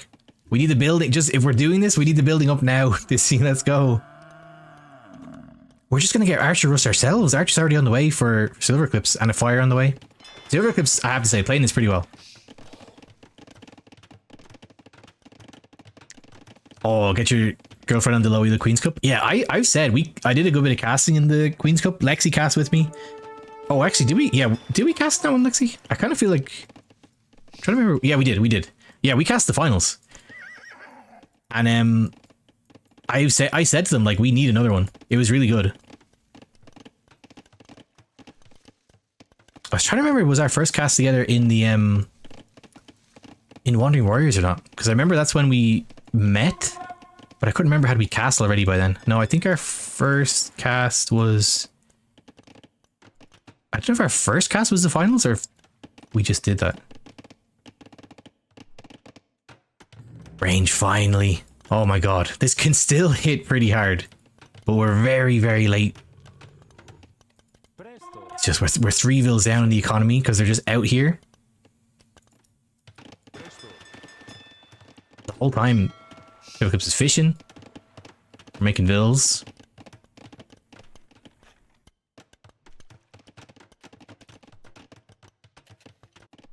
We have a blacksmith. We have a blacksmith. We can grab fletching. Come on, we gotta use the range.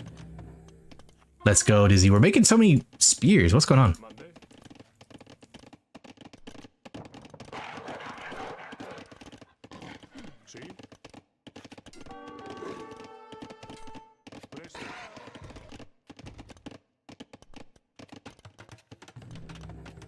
Here we go. Okay, we're a little bit delayed. She was focused on something. But the archers are coming. Hopefully not too late. I actually think it might be a bit too late, but we'll see. The chaos might be enough to oh, SilverEclipse sees. Oh my god, he's seen the forward. Rushing to get down stone walls. Stone walls is a bit crazy. You have to wall so much. We're Vil fighting. There's an archer on the field already. How did he see that? He was walling. He was trying to wall around the whole side of his base. He happened to see the house. Dizzy's Vils. One Vil gets picked off, but the archers are here now, forcing a tower. SilverEclipse's archers are on the way back, though. Dizzy will go missionaries. Nice reaction from SilverEclipse, to be honest. Archers immediately came back. Dizzy's Vils are going to be dead.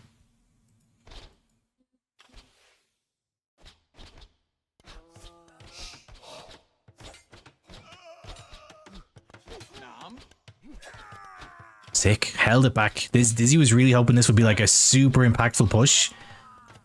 Now SilverEclipse still no fletching, but it was just too late.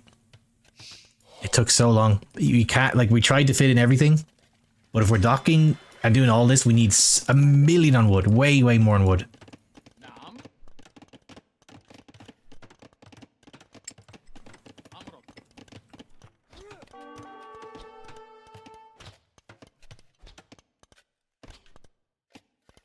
Now we're not safe here.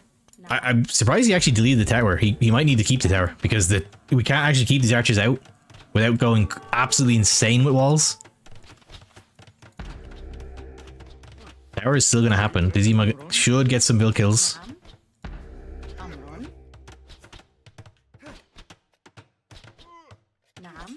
Oh, she's got to focus. You got to try and get the Vils down quickly while you can. 2 Vils gone down. Tower goes up. Some value. Fires fighting each other. Oh, nice. Jesus, I was about to say Dizzy 1 HP. Dizzy doesn't know the dock trick. A castle on the way for SilverEclipse.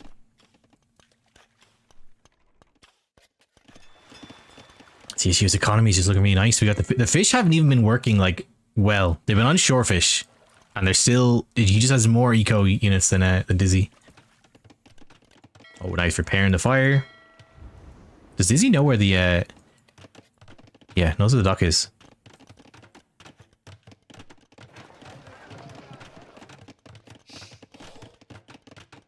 Market going up. Does Gabby in the gold one? No. So Queen's Cup has like an actual Queen's Clash, like for all elos. That was really sick. The finals in the last Queen's Clash were insane. Gabby Gookie final was really cool. They did do that. All women, all elos, but then they did a low elo version a couple months ago where it was like one bracket was 1,000 and under, and then the other bracket was like up to I think 13 or 1400. Yeah, I think it was 1300. I remember thinking it was like very narrow. I think it was actually just 1300.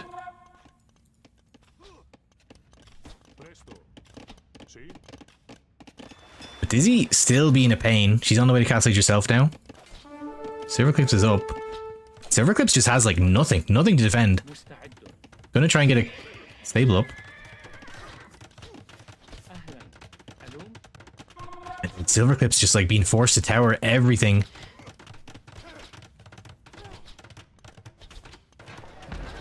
Tower will go up, but we're gonna take losses.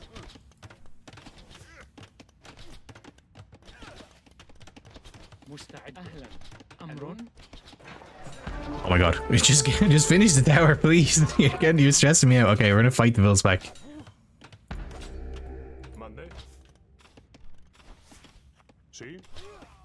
God. Right, Knight's on the field now though. We can start to chill. Dizzy on the way to castle though. I would love to see Dizzy on gold. Or not on gold, sorry, on stone. I want to see Dizzy on stone. Because archers now begin to really fall off. Now, if you want, I always say this. People say like Spanish archers are just like absolutely horrendous. Spanish CA are pretty damn good. I think they're only missing... What are they missing? They're only missing Parthian. Just Parthian tactics. Very, very serviceable CA. So if you go archers like this, just like to see what you can do, and it doesn't work out, you don't, your upgrades aren't wasted. CA are serviceable.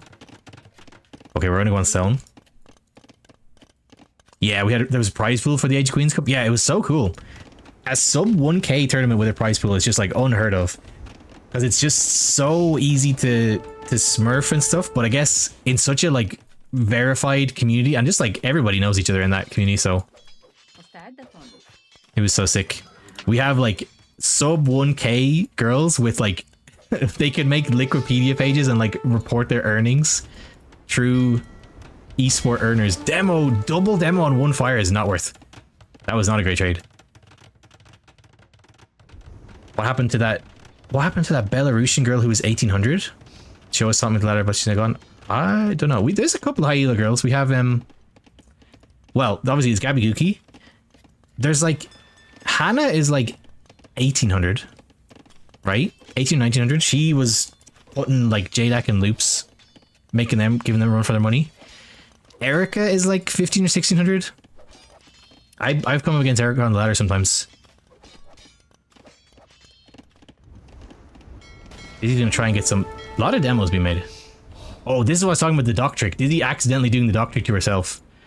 The dock gets blocked. the dock will block enemy fires, projectiles, but it won't block yours. Oh, we got some Dizzy demos. Where is it? Oh, I thought she did a dock forward. Oh. Nice. Okay, could have been better. 2 for 1 though, pretty good.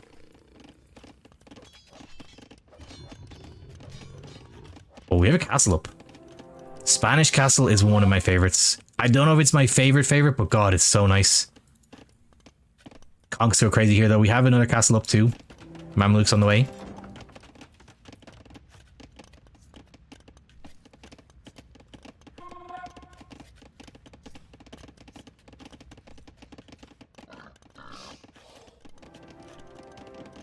It's a pretty... Oh, gonna add some economy. This is a pretty nice game. I think the rush did not go the way Dizzy wanted. We were just straight up too late. If we wanted this rush to happen, like docking was just asking too much of the wood economy. But it got there. It actually caused a fair bit of chaos. Forced 2 towers and we lost a good few vills. For SilverEclipse, definitely got some value. Now just please be careful of the demos. Conk's on the way.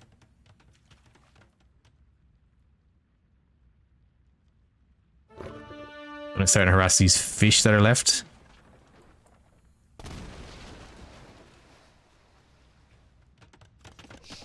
My TC's been added for SilverEclipse. The demos are making me nervous.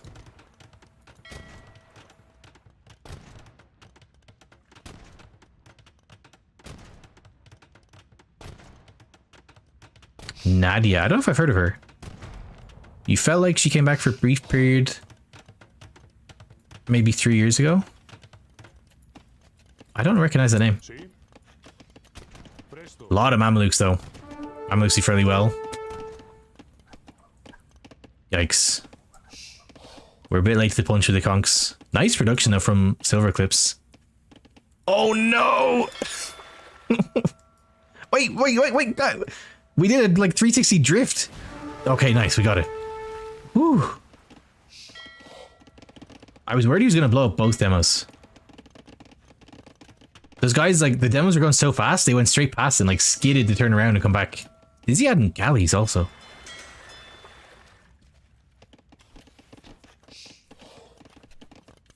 Oh, we missed the boar.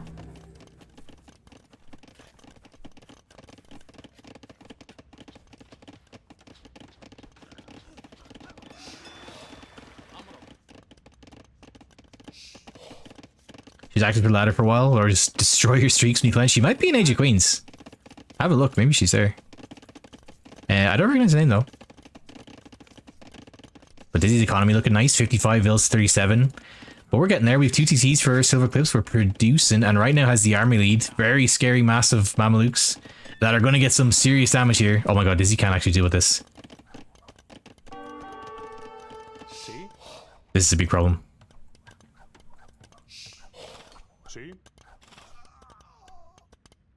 Right, you actually don't need to be that scared, I think, for SilverEclipse. He doesn't know what she has, but you can get crazy damage here.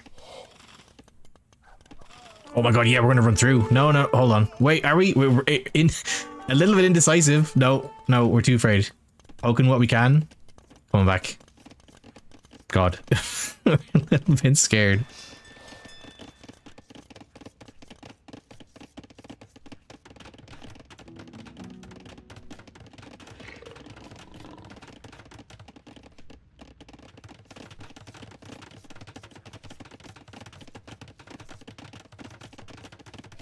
Believe. Hold on, wait, what? First off, before I even read the rest of your sentence, is when am I old? Oh, I'm pretty old. Can't believe despite being old, it doesn't remember Nadia's boys. What is Nadia's boys? I actually don't know this player.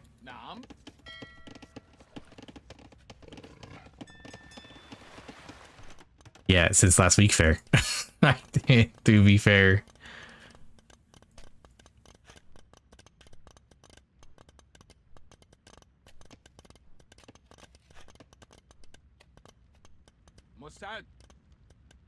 A clan? Yeah, I don't know this. I don't know about this.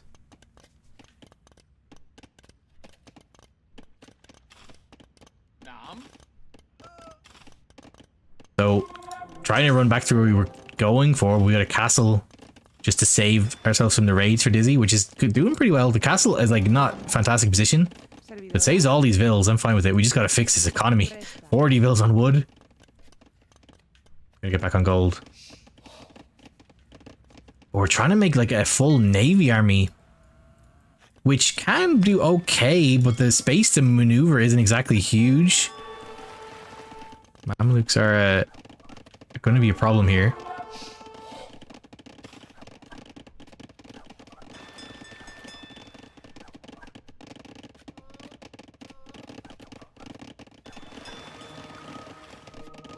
Got a monk on the field. Okay, 1 conversion, not bad.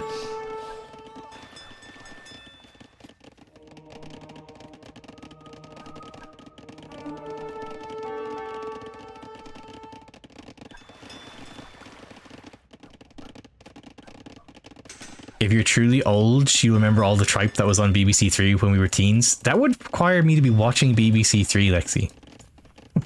Although, no, I probably do remember a lot of it from being on. So, SilverEclipse struggling to find actual damage.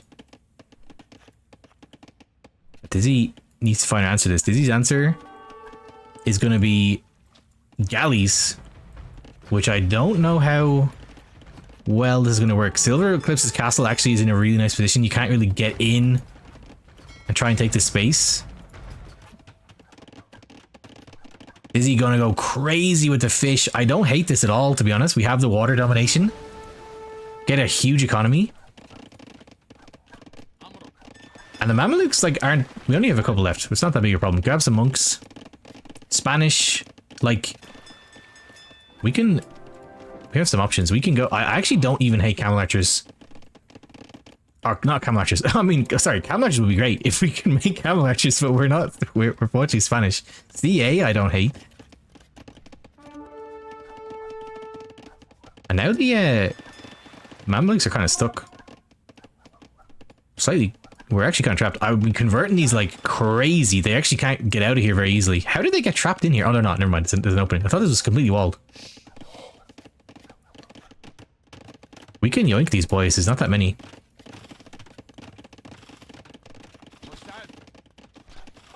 Stand on our TCs. Okay, Dizzy's kind of locking in again. We are mega producing vills. We're mega producing fishing ships. We got gill nets. No gill nets. Our economy is going to be very nice. This is a pretty nice position. She just has to worry about the Mamelukes like sniping a lot of her economy. Ballistics help Mamelukes? No. No, no, no, no.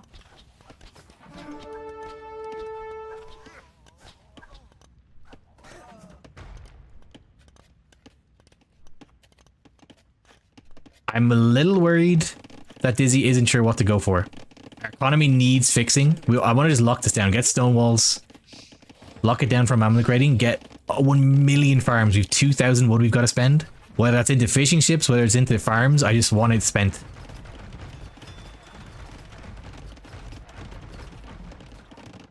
Well, economy looking very nice. SilverEclipse is keeping up build production somewhat, but we're not. We got multiple TCs. We're not working. We're not too far behind. Alright, we're back on gold.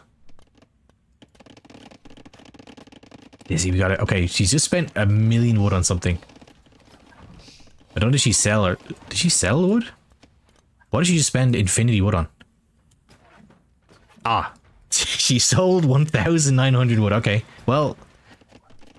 not the best use, but it's using it.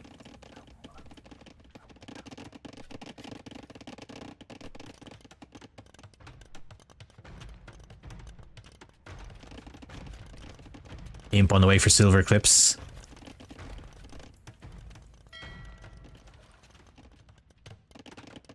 Okay, we're making conks again. That's fine. We just need to be careful of getting too close to Mamluks, but conks are fine. And the Mamluk numbers aren't so crazy. We can just like monk it up. Oh, Houseville got sniped though.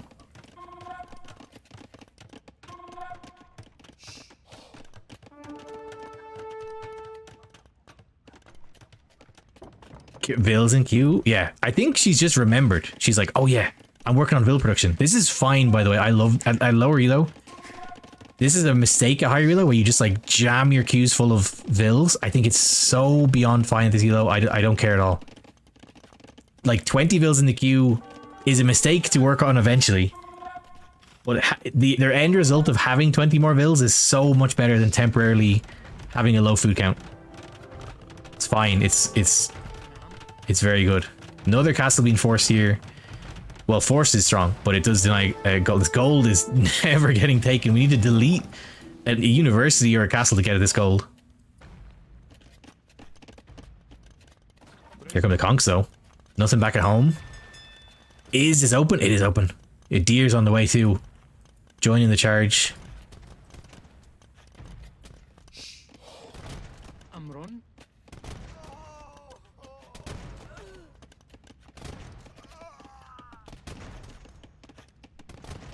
This is a nice raid. Where are the Mamluks?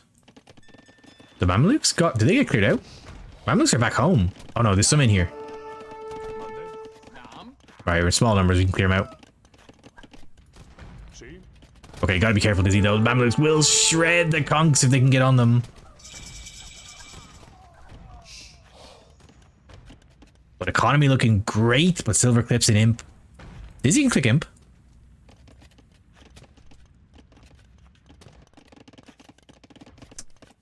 Yeah, just queue and cancel when you need the food. I've had people disagree, to be honest, and I can't disagree more. I think at this level, spending like a ton of food, having just like 20, your queues crammed with vills early in the game is fine. Like, it will be bad in certain situations, but I think more often than not, at this level, it's better. You can fix it later. Like, it's maybe a bad habit to build, but a worse habit is not making vills at all.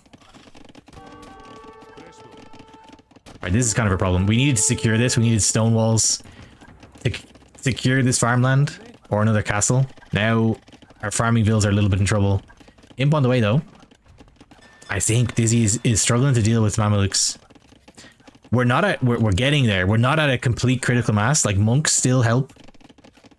Spanish monks, very good.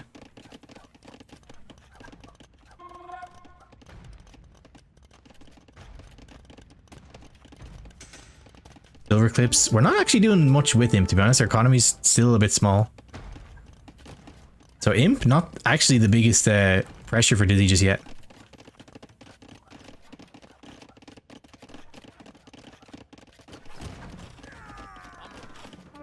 Yeah, these guys are going to be a real problem though. Especially so Silver Bloom keeps producing.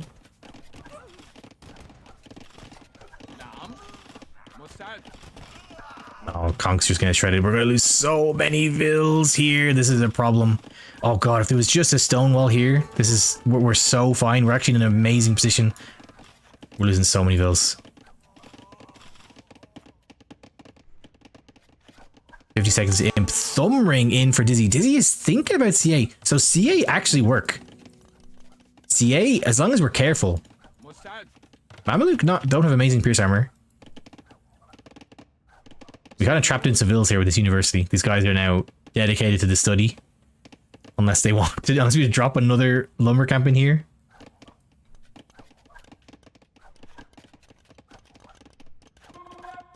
He doesn't work at all. They take damage if you get on top of them. I think at this stage it's actually fine. I want monks. I want monks. I want conks to hit the economy.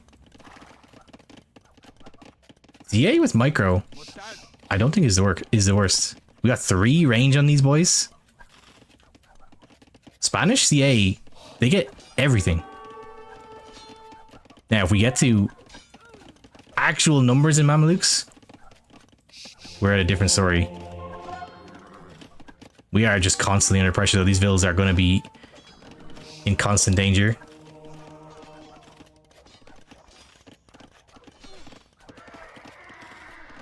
Don't listen to Addictive. Not even Hera micros well enough to not even Hera micros well enough to out micro Mameluke with CA.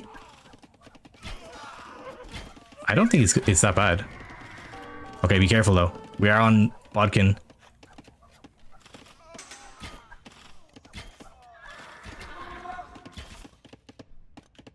Hold on. Careful. Okay, no. We're standing right in range. We're dead. We're in trouble. We're rebuild the monastery right where the Mamluks are.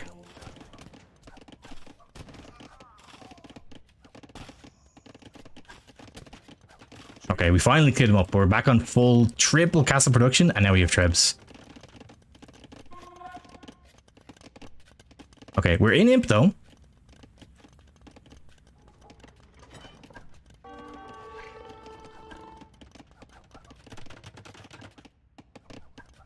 Problem is, SilverEclipse has the economy lead now. We're going to just be able to spam Mamelukes.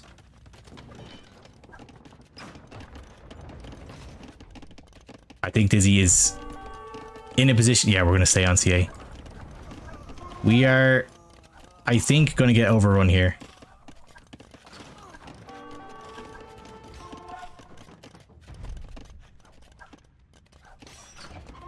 CA apparently. I'm not saying CA are the counter to Mamelukes. I'm saying when there's 8 CA in the base and we have the archer upgrades, I don't think CA are the worst. They do absolutely get melted by them.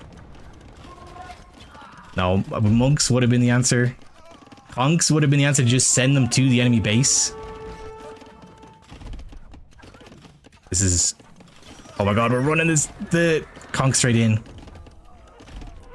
This is a problem.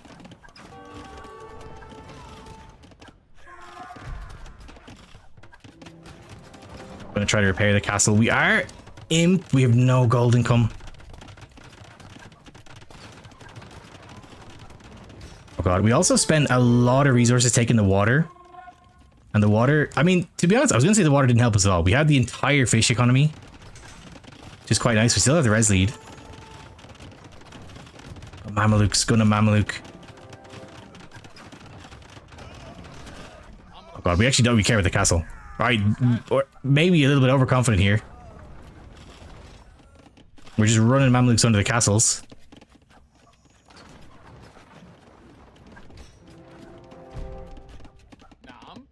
Murder holes. No, we lost a lot of vills. Like, if there was one stone wall here earlier, well, the problem is SilverEclipse got the imp timing. If this little gap was stonewalled earlier, we're so fine. We lost so many farmers. 51 vill kills to 28. Castle down. Dizzy is in trouble, and yeah, SilverEclipse is just never going to stop making Mamelukes.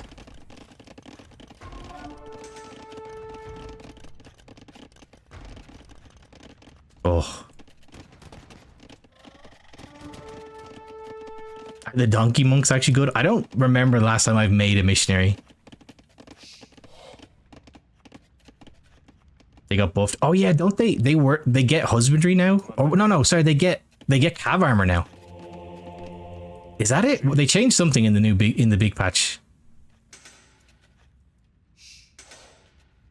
Alright, we're gonna try and get some damage with the conks again, but we're back. We're just constantly we get to 20 Mamelukes, they die, and then we instantly get back to 20 Mamelukes again.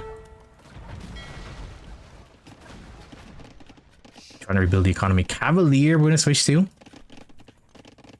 I think they always got us husbandry. I think the difference is they get the armor now. They got something to do with a cav upgrade that they didn't get before.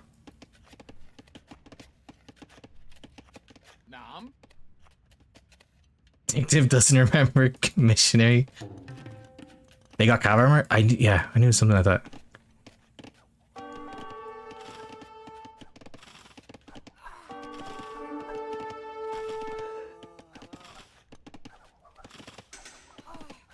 Again, I hate to say this sentence because every time I've said this series, it's flipped back. I don't want to be calling anything, but I have a suspicion we're going to 2-2 here. Which for us is great. I'm not... Like, Dizzy's not going to be thrilled about it. SilverEclipse has played this pretty well. The opening was so... It was just kind of sloppy. The opening was very clean for SilverEclipse this game. The mistake was Dizzy trying to dock as well. If we wanted to do the forward, it was asking a lot of our wood economy. No, we're just losing everything. We're so dead. We can't secure any, like, safe farm space. We need to, like, stonewall really close, but then the opponent just makes... We have trebs. What happened with these conks? I actually lost track of them. They must have died to castles.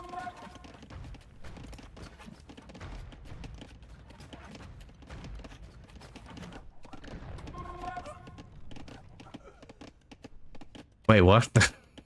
I don't... Oh my god. I need a... We have the ban emote. I need like a water bottle emote. A water spray emote. Calm down.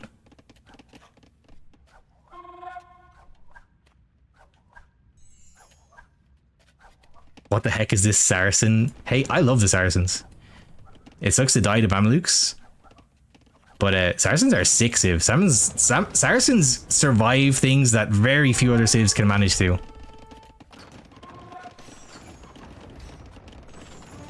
Yeah, the Cavalier do. We are not very upgraded though. No, Mamelukes are insane. We got level 2 armor. Hold on, let's see. Hold. We don't have numbers. We're gonna try and dive the trebs. Oh. We're trying to just get the trebs out of the way. Damn. We got a treb down. We're on the back foot. No, we're still at 50 vills. Yeah, so SilverEclipse's problem. Oh my god, yeah, just straight dive the castle to kill the repair vills. Pretty nice. Which I've noticed over all these games. He gets in a very good position, but from this position, and it's relatable for I think most low elo players. It's not just SilverEclipse. When you get in a dominant position like this, don't stop making vills. I know it's so hard to remember when you're trying to push the win, but the way you win doing this is by keeping making vills, not like stopping and then just pushing with your army. If you're in this position and okay, he is starting to make vills again. But this could be like 140 vills, and there's no way for Dizzy to ever come back. Now there's no way for Dizzy to come back. But a couple of moments there were moments come back. No, everything's getting killed. No, we got a 2-2 on our hands, I think.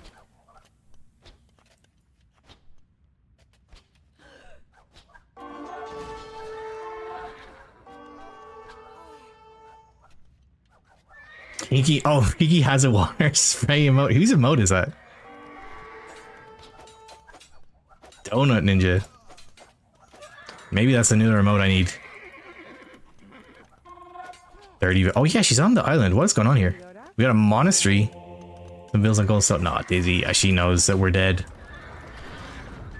But that's if there's one thing I could point out about SilverEclipse's play, he honestly for 900 plays extremely well. It's the issue that the one bit of advice that like people are sick of hearing. It's making vills. He's actually doing good job now though. This is different from what I've seen so far in the set. Dominant position and continuing to make vills is really tough for a lot of low relos.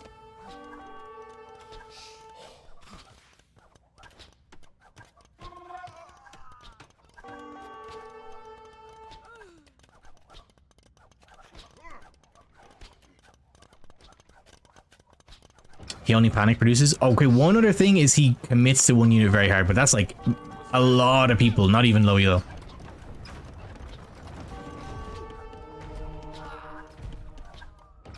Oh, Dizzy is... We're well and truly dead. I don't know actually what we're chilling for. We're hoping for one last push. Maybe she's thinking that she still has fish. We can hold on, but it's dire straits. Donut is Kita's bestie. Yeah, I remember Donut Ninja. I remember Kita training with her in the Queen's Cup. Wonder what Kita's up to. I think I saw her streaming like a couple of weeks ago. I think she went back to teaching, I think. See? Gee. It was over for a minute there. I can't think. Well, I was going to say I can't help but think about how different this game goes if this block was stonewalled so much earlier. But I think we had long-term issues. It was just how to deal with the Mamelukes. The Memalukes. 2-2. So we still have at least 2 games here. This is such a sick series. I hope the players aren't just going to get too tired though. Still, I have to keep pointing out, SilverEclipse has played a set in a different tournament before this set. So, we had Saracens win, Spanish loss, Bog Delta goes to SilverEclipse. Okay, game 5. We still have 2 more games at least to go. Yeah, best of 7. Dizzy's choice this time. And we have to keep in mind, both players have used 2 admin civs. So we had Bohemians picked for Dizzy, Britons picked for SilverEclipse, and both players have used Goths. By the end of this series, they both need to have used 1 more admin pick. So whether you get that out of the way now, maybe you do. They do have a what do you call it? 1 game worth of buffer before they're actually being knocked out. Maybe it gets used here. We are in game. Oh my god, no delay. Oh god, we're going to Mangrove Haven. This is a tough map.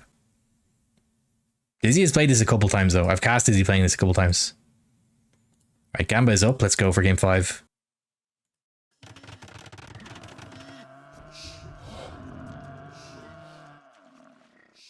Mangrove Haven. This, if I'm not mistaken, is a map, another map made by Superhero. Tournament organizer made this map. It is honestly very reminiscent of Water Nomad in that you need to win the water. You need to win the water because you will lose all access to your wood, all access to nearly everything.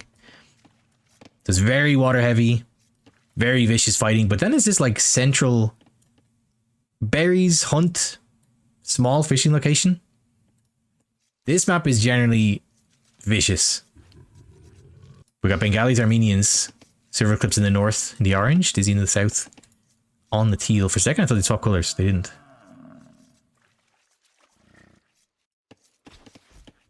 But this is a very snowballing map. Ironically, the maps we've seen, the games we've seen on this usually go like crazy long.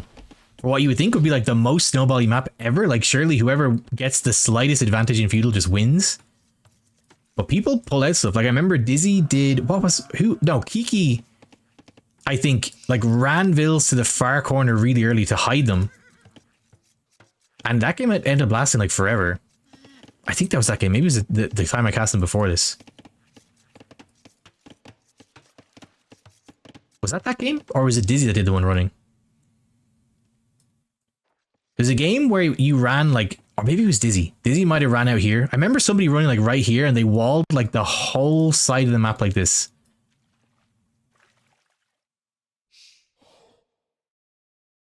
You have no clue? Maybe that wasn't you. God, maybe I've seen this map more times than I thought. Oh, that's a painful mill. You don't think you've seen a gnome? You don't think you've seen a single water nomad game where the player who doesn't have the best build order wins? ESJB, there's a game on my YouTube recently, Sato and Tato playing water nomad, and the game was insane. The person who was winning flipped back and forth like 10 times. It was unbelievable. Such a cool game. They were playing reverse pick, I think. Forget what game it was in the series, but it's like the second or third most recent YouTube video.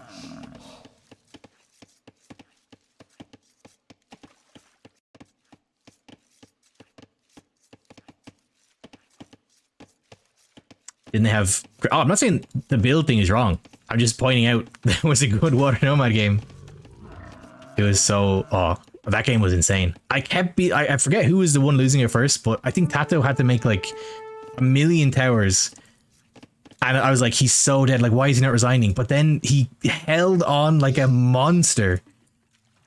Got the castle age, and then suddenly Sato was like, oh god, Sato was never getting castle. Got a little bit of scout fighting. Doc's coming up. Dizzy going with the side dock. Sorry, Dizzy going with the front dock. SilverEclipse going with the side dock. I wonder how much SilverEclipse has played this map. I've seen Dizzy play this map like 3 times now. And we're forward. We're already in the middle taking some shorefish. That's kind of nice. Nice boost of food income, but it's kind of risky. If you don't get water control... water control immediately, builds are in danger.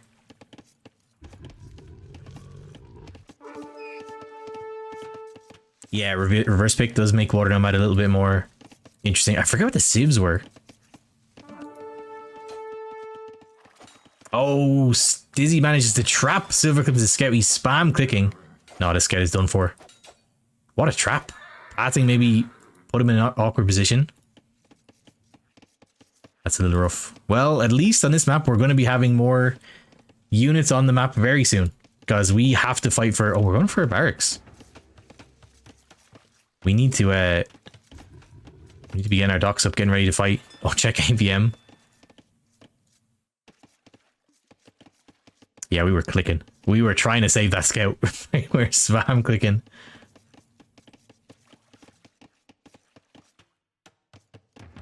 Forward barracks, we're like, we need docks. We don't need barracks.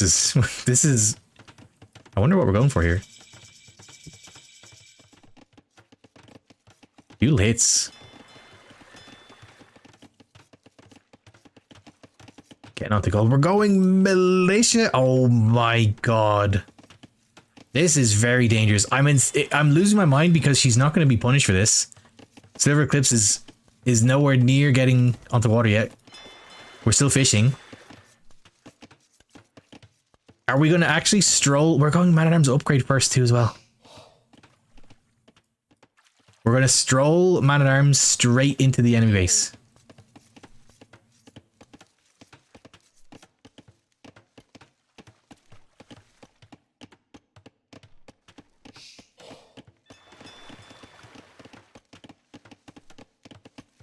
Oh, Kiki, you're talking about the game I was asking about, the walling one. Oh, she walled off. Yeah, so I remember her wanting to hide vills, but the wall just like told you where the vills were. Sorry, I thought you were the one that walled. That was a while ago. Yeah, I do remember that. I remember, and like you managed to find like the last piece of palisade that was being built, and you killed a vill with your galley. This is crazy. This should never work. This should never work. But there's no ships for silver, because where are we going though?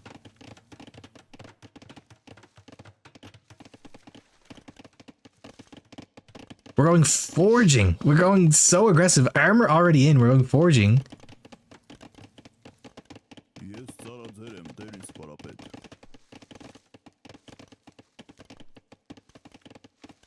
Okay, well, fortunately we go to the one side that's not walled. Or that is walled.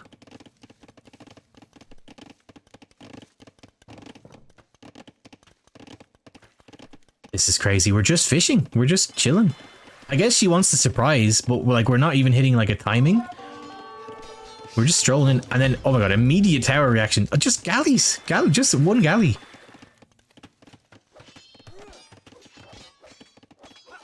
Well, this is unique at least. It's so unique that I can't believe it's happening. It shouldn't work. God, a demo goes crazy here.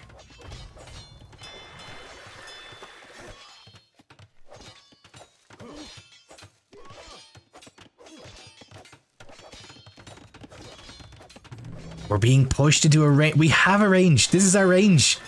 This is our range. I'm losing my mind. So SilverEclipse maybe hasn't played this that much. But Dizzy has. And okay, now Dizzy's making that some galleys. A unique strategy. I mean, maybe he just wanted to hit the super fast timing, but it wasn't a fast timing. SilverEclipse going scouts. I mean, SilverEclipse is going scouts. We have a Man-at-Arms versus Scout Rush on Mangrove Haven. This is insane. Yeah, they chatted, maybe. They agreed in the chat that they're not playing Superheroes game.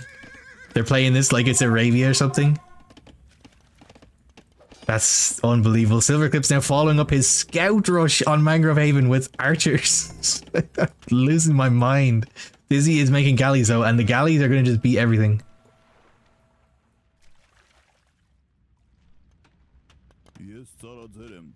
Oh.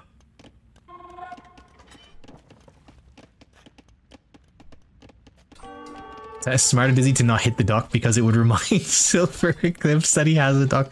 You know, like, how relatable is that? I know you're joking, but you ever get games like that where you're like, you don't want to remind your opponent they have something? It's like you just don't acknowledge it or don't attack it. That's so funny.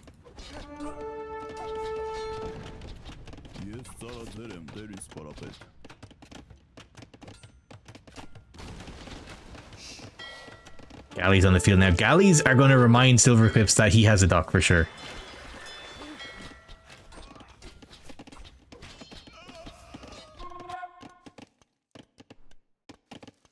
I want to see more docks. I want to see upgrades.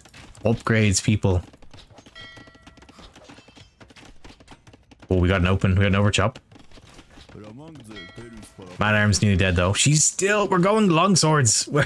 We're going full longsword. No way.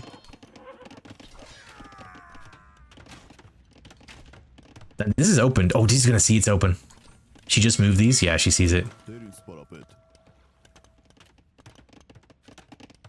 This is insane. This is the weirdest Mangrove Haven map game I've ever seen. It actually feels like they did agree to not make Navy, and then Dizzy broke the truce. She's like, actually, screw it. Galleys are too good. She was doing this. She should have built the barracks forward. She did. But she built the barracks forward and then did Man-at-Arms first before making any units.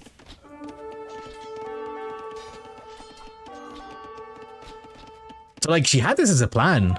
If SilverEclipse went one galley, all the Man-at-Arms die. We don't need to think about towers, archers. Like, this is not Arabia. I don't know how it's ended up to be. Oh my god, huge wall. We've ended up playing it like Arabia. Maybe SilverEclipse just hasn't played this map. SilverEclipse thinks Castle Age. Oh god. Castle Age, when we're being murdered by longswords, is very, very scary. We need that res. This is the problem with Mangrove Haven. If you lose water control for a split second, your wood lines are gone. You essentially have no wood.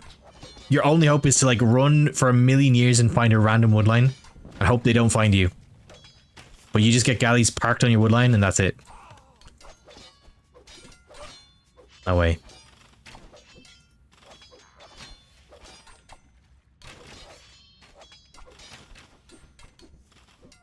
Oh, the VIP thing? Yeah, there is a VIP you can redeem. LTC has it, I think, right now. He redeemed it today.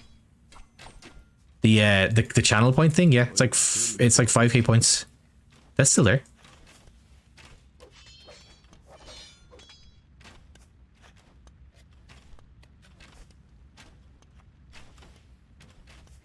Lexi, you remember you had a side base, you were getting omega killed. And when you counterattacked, you intentionally arced your attacks. Oh my god, chat scroll too much. You arced your attacks to attack from the center in order to not make your opponent think you could possibly have stuff on the right flank. Yeah, it's like you don't want to let your units attack because it reminds them that you have them at a certain position. Castle comes in, but for what gain? We have nothing. This is the problem with Mangrove Haven, to be honest. It's like maybe a limitation of the map. Like, of all the snowbally water maps, you lose all access to wood. But no, we're completely dead. We can afford a single elephant. But we're completely slaughtered. Dizzy clicks Castle Age. Gonna keep producing galleys. We're going to 3-2. It's not over. It's best of 7. We need to get to 4 wins.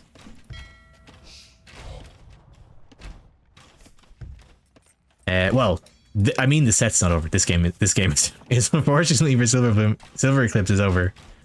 How did Man-at-Arms rushing on this map work? It works because the opponent went a scout rush into archers. Maybe they did, but maybe they agreed before the game that they're like, we're not playing your water nomad game superhero. We're playing Arabia like God intended. Age of Empires we played. 18 mils though. I don't know what we're hoping for. There's nowhere we could take wood unless we run somewhere.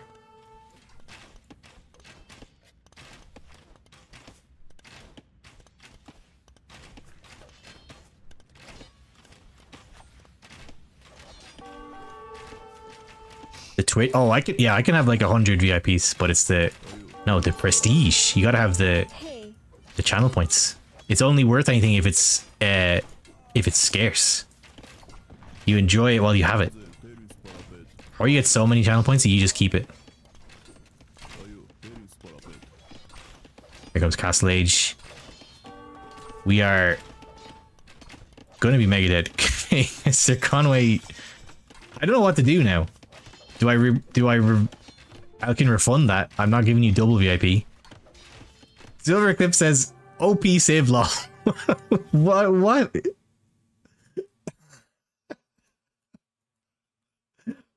OP save law? What? I like, if that's a joke, that's hilarious. If it's not a joke, maybe he just hasn't played this map before. Oh, that's good. 3-2. We still got a game. That was a rough... That's just like what happens on Mangrove Haven in the snowball sense. I've never seen that happen on Mangrove Haven. Man-at-Arms rush into Scouts Archers defense. And then, as expected, the galleys just end the game because that's what you need to do. Oh, that's good. Let me see. Back to the draft. We have Bengali lost, Armenian wins. So they both picked... home civs, like actual civs. They do need to think about the admin picks. I wonder, do they know you have to have used 3 in a best of 7? They should. I think it's the same in best of 5.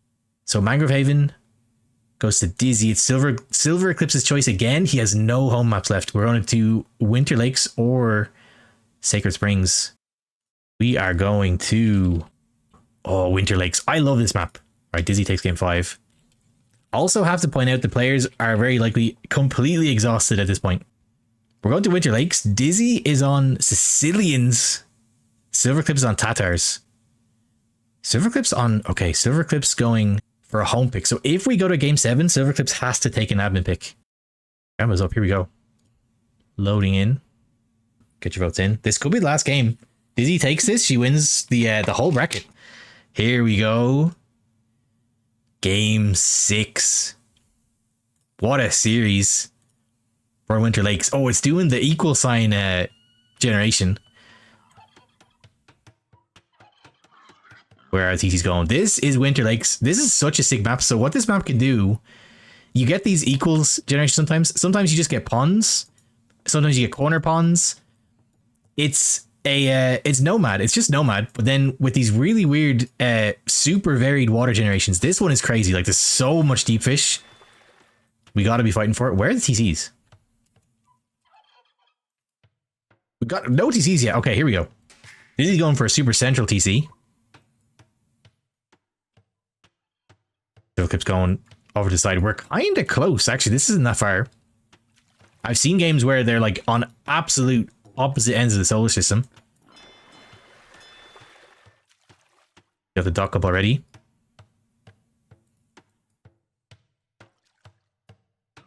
Kind of kombucha in Superfly that's cola flavored. Ooh.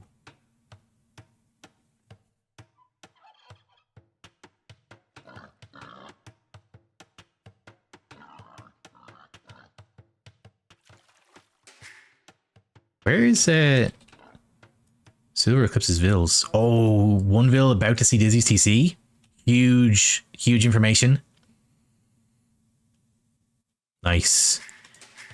Dizzy does not know. That's crazy, especially on such a game so deep in a set. That's a lot of mental load off. We know the opponent's close. SilverEclipse could even think about going for like feudal pressure, knowing that we're so close. Did he see the dock as well? No, didn't see the dock. Also, no dock. No dock from SilverEclipse. Yet.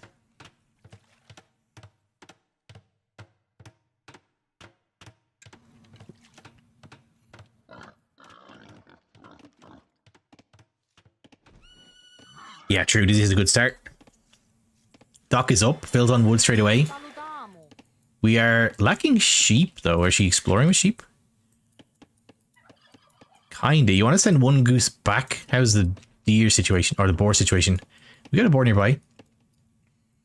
But I don't think she sees it. No, she doesn't see it. I would definitely send the goose back just to get back on food before you get your fishing ships up. But SilverEclipse, yeah, maybe doesn't play much Nomad.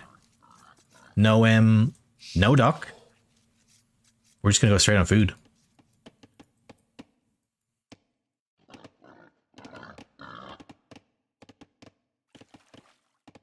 Kiki, that's a ban.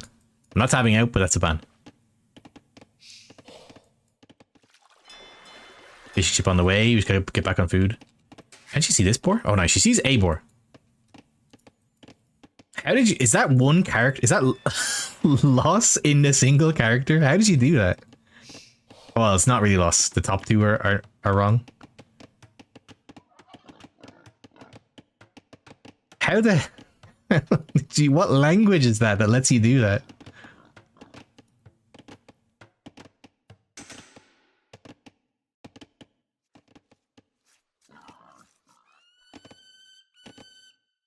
Right, we gotta pull this boar in. Gonna run out of food for Vill production. But we're fishing, so we're still okay. And honestly, if Silvermoon's not gonna fish, Dizzy isn't gonna be in a great position. There's so much deep fish here, it's kind of crazy. And if SilverEclipse isn't planning on docking at all, Dizzy could also take this pawn too. Dizzy has played this map a good few times. I've seen her play here, I think, like 3 times. Just the games I've cast. But it's a really cool map. This map, maybe this one is a bit less interesting because there's so much fish. But I mean, it's so much fish contained in like small places. You can get like, you can fight over this. But you can get like 4 ponds like this. You can get 4 ponds in like the 4 lake style like this. And then sometimes it generates with no ponds. It's just like a normal Nomad start. They should be banning me. But I'm the streamer. You can't ban me. But he did. Yeah, really good start from Dizzy. I've showed her the Nomad start. I don't know if she like practiced, but this looked pretty clean. A little bit of idle time just because she didn't have food straight away when the food ran out. But we're fishing. Like 12 bills, 3 fishing ships. We're still going. Looking great.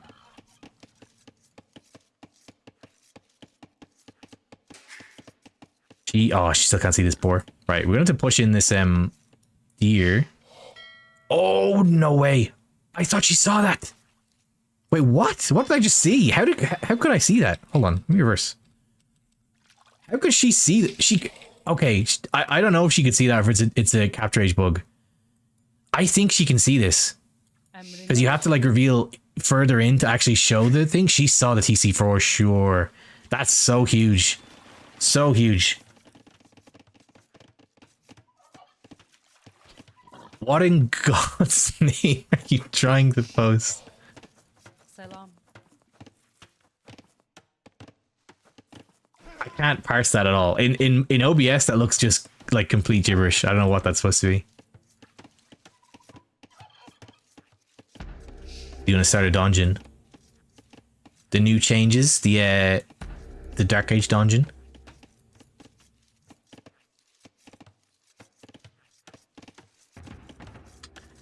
Oh, we're doing pretty nice. 500 res up for Dizzy. Oh, did you see the boar? Nice. What a find.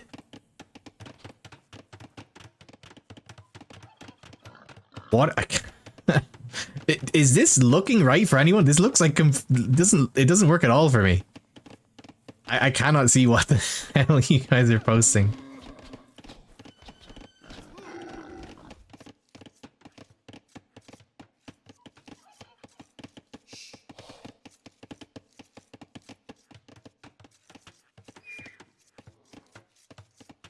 I think my the chat window in my OBS is like not formatted right, so it's just as complete garbage for me. Complete gibberish.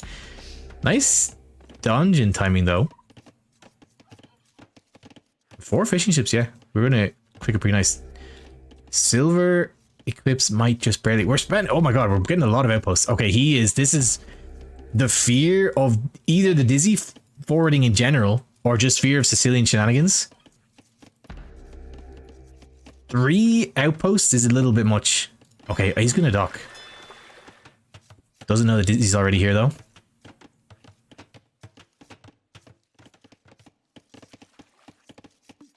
Yeah, Dizzy gonna dock the other pawn too. Sick. SilverEclipse clicking up already though. 18 vills is pretty tight. Dizzy is running 5 vills forward between 3 outposts.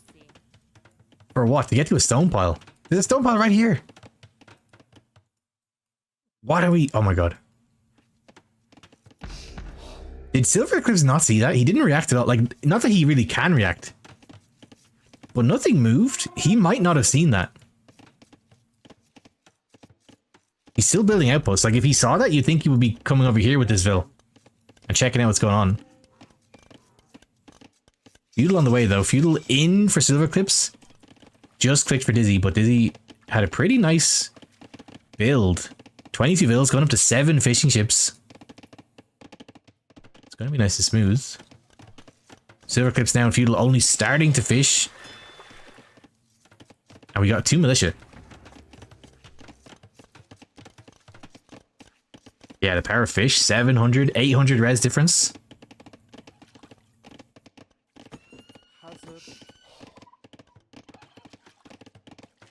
But Dizzy is going to take this stone. This is a lot of stone being spent, to be honest. Like, it's only a little per outpost, but when you start slamming them... Oh, he did. Oh, he noticed. Okay, he did know they were up here. That's nice. Militia aren't going to do much. He knows they're up here. That would have been crazy if he didn't see it. He spent, like, all this wood and stone on outposts and just strolled straight through.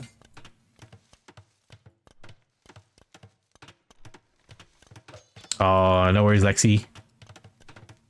Have a good rest. Yeah, we got to get to some 2v2 practice soon. And you got to play Outer Wilds, because you've promised me now. And I'll be very sad. I want to see Outer Wilds. Oh my god, SilverEclipse gonna wall in Dizzy on the stone. No, never mind. Change his mind. Dungeon up for Dizzy. She's gonna start making sergeants. What was up with the walling and then like immediately cancelling it? Dizzy's gonna Vil fight this guy away. Market Blacksmith, oh my god. Market Blacksmith is fine, but we have no gold. We have a gold, we have a very safe gold. The position's great for the TC. But we're gonna have classic Sicilian shenanigans. SilverEclipse gonna go for longswords to try and deal with it. But Dizzy needs gold. We have 2 sergeants and that's it. We're done. We just got transition, so we have loads of vills here. Slam on the gold.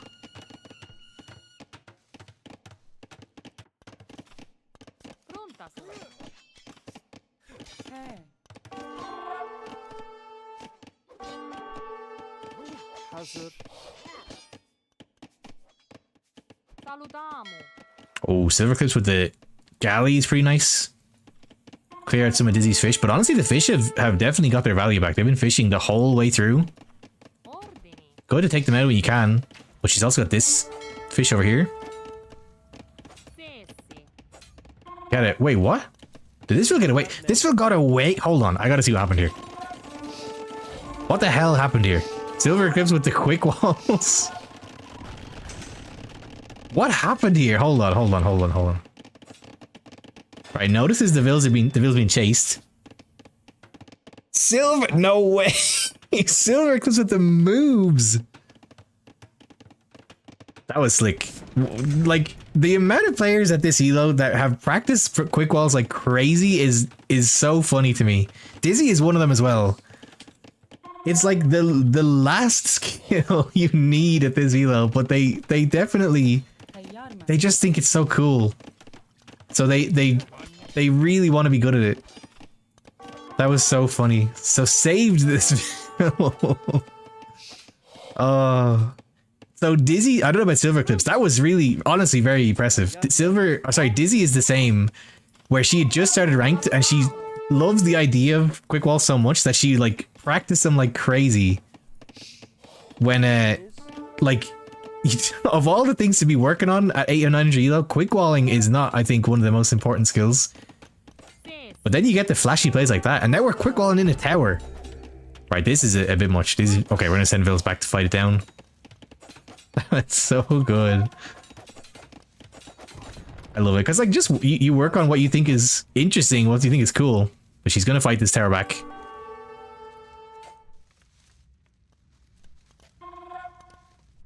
Are we on gold? Okay, we're on gold again. Thank God. We're gonna drop some farms. We can make some more fish out here. This is completely uncontested, this pond. She's gonna get this Vill eventually, unless SilverEclipse pops out some more quick walls. He might try again. He's controlling this guy. He might do it again.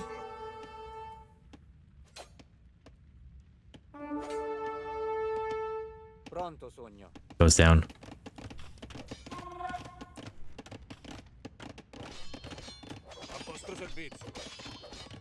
At this level, it's not. At this level, it's not the most useful thing. It's actively harmful. Yeah, but you get clips, Salmon. You get clips is the thing. When you're getting cast, you get to clip your sick quick wall attempt, and that's worth elo. That's worth tournament results, depending on who you ask. The amount of times Dizzy's base is like dying, it's getting murdered, but then somewhere in the like complete side of the map, she's trying desperately to quick wall a Vill, and like she doesn't care. She just wants the Vill quick walled.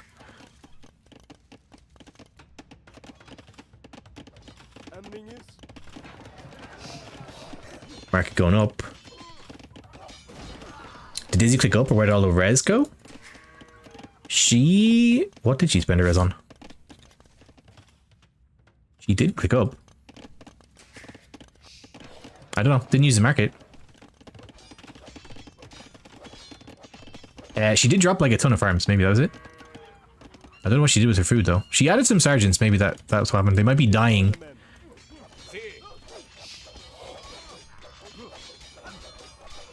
So sergeant change recently, what was it? They gave them an extra melee armor, but they took away some ranged armor.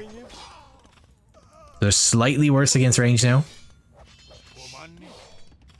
But they're still pretty sick in Castle Age. They get such a big boost. But honestly, this could be worse. SilverEclipse is defending fairly okay. We're 8 bills down though. I hope Dizzy spends some more wood out here. We've so much. The amount of fish here is crazy.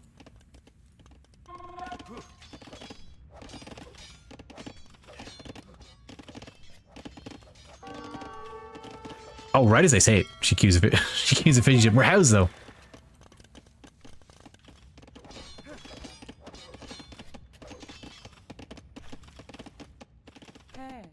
We're gonna just move to really far gold. Hope Dizzy doesn't notice it, which actually could happen. I find that this is the response a lot as well. We're not gonna like commit resources to defend spots as much. We're just like, you know, it's easier to just run to a really far away gold. and just hope the opponent doesn't find it. And often they don't. He's gonna be a pain. Use a sergeant to dungeon off that gold.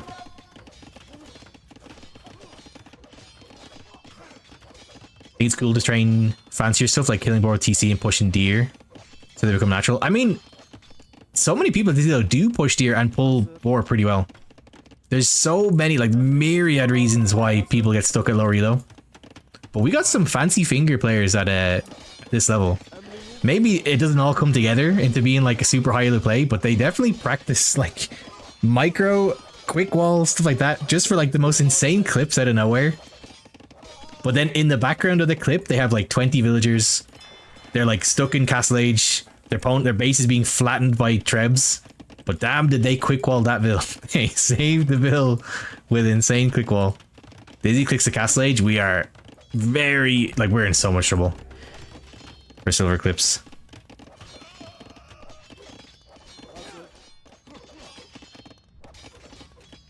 Nice, added more fish out here. Stop hating on the quick wall. I'm not. No, I'm the defender of the quick wall. I'm talking about the thinking of low elo players, where I'm like, they know they could be working on like their macro, they could work on their builds, they could work on, you know, spending their res, but like, no, we want to work on this stuff that's cool to us. Let's do that's a quick wall, the fast, the sick quick walls. The sickest thing that a lot of people this elo can do is when they go to drop a castle and they're getting like rushed by units. The amount of clips I've seen at like 600 elo where someone gets the most complicated quick wall with gates and houses to save a castle going up. And I'm like, how, like, there's people double your elo who can't do this. How are you learning to do this? But you're sitting at 600 elo. It's so crazy. It's just what makes this game so cool. As you can, there's so many skills that make up a player's skill in this game. You work on what interests you. If you're like, we're not playing this professionally, so we work on what's fun.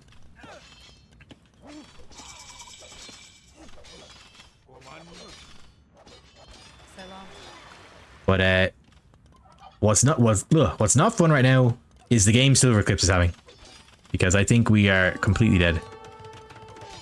Sergeant's having a field day, murdering everything.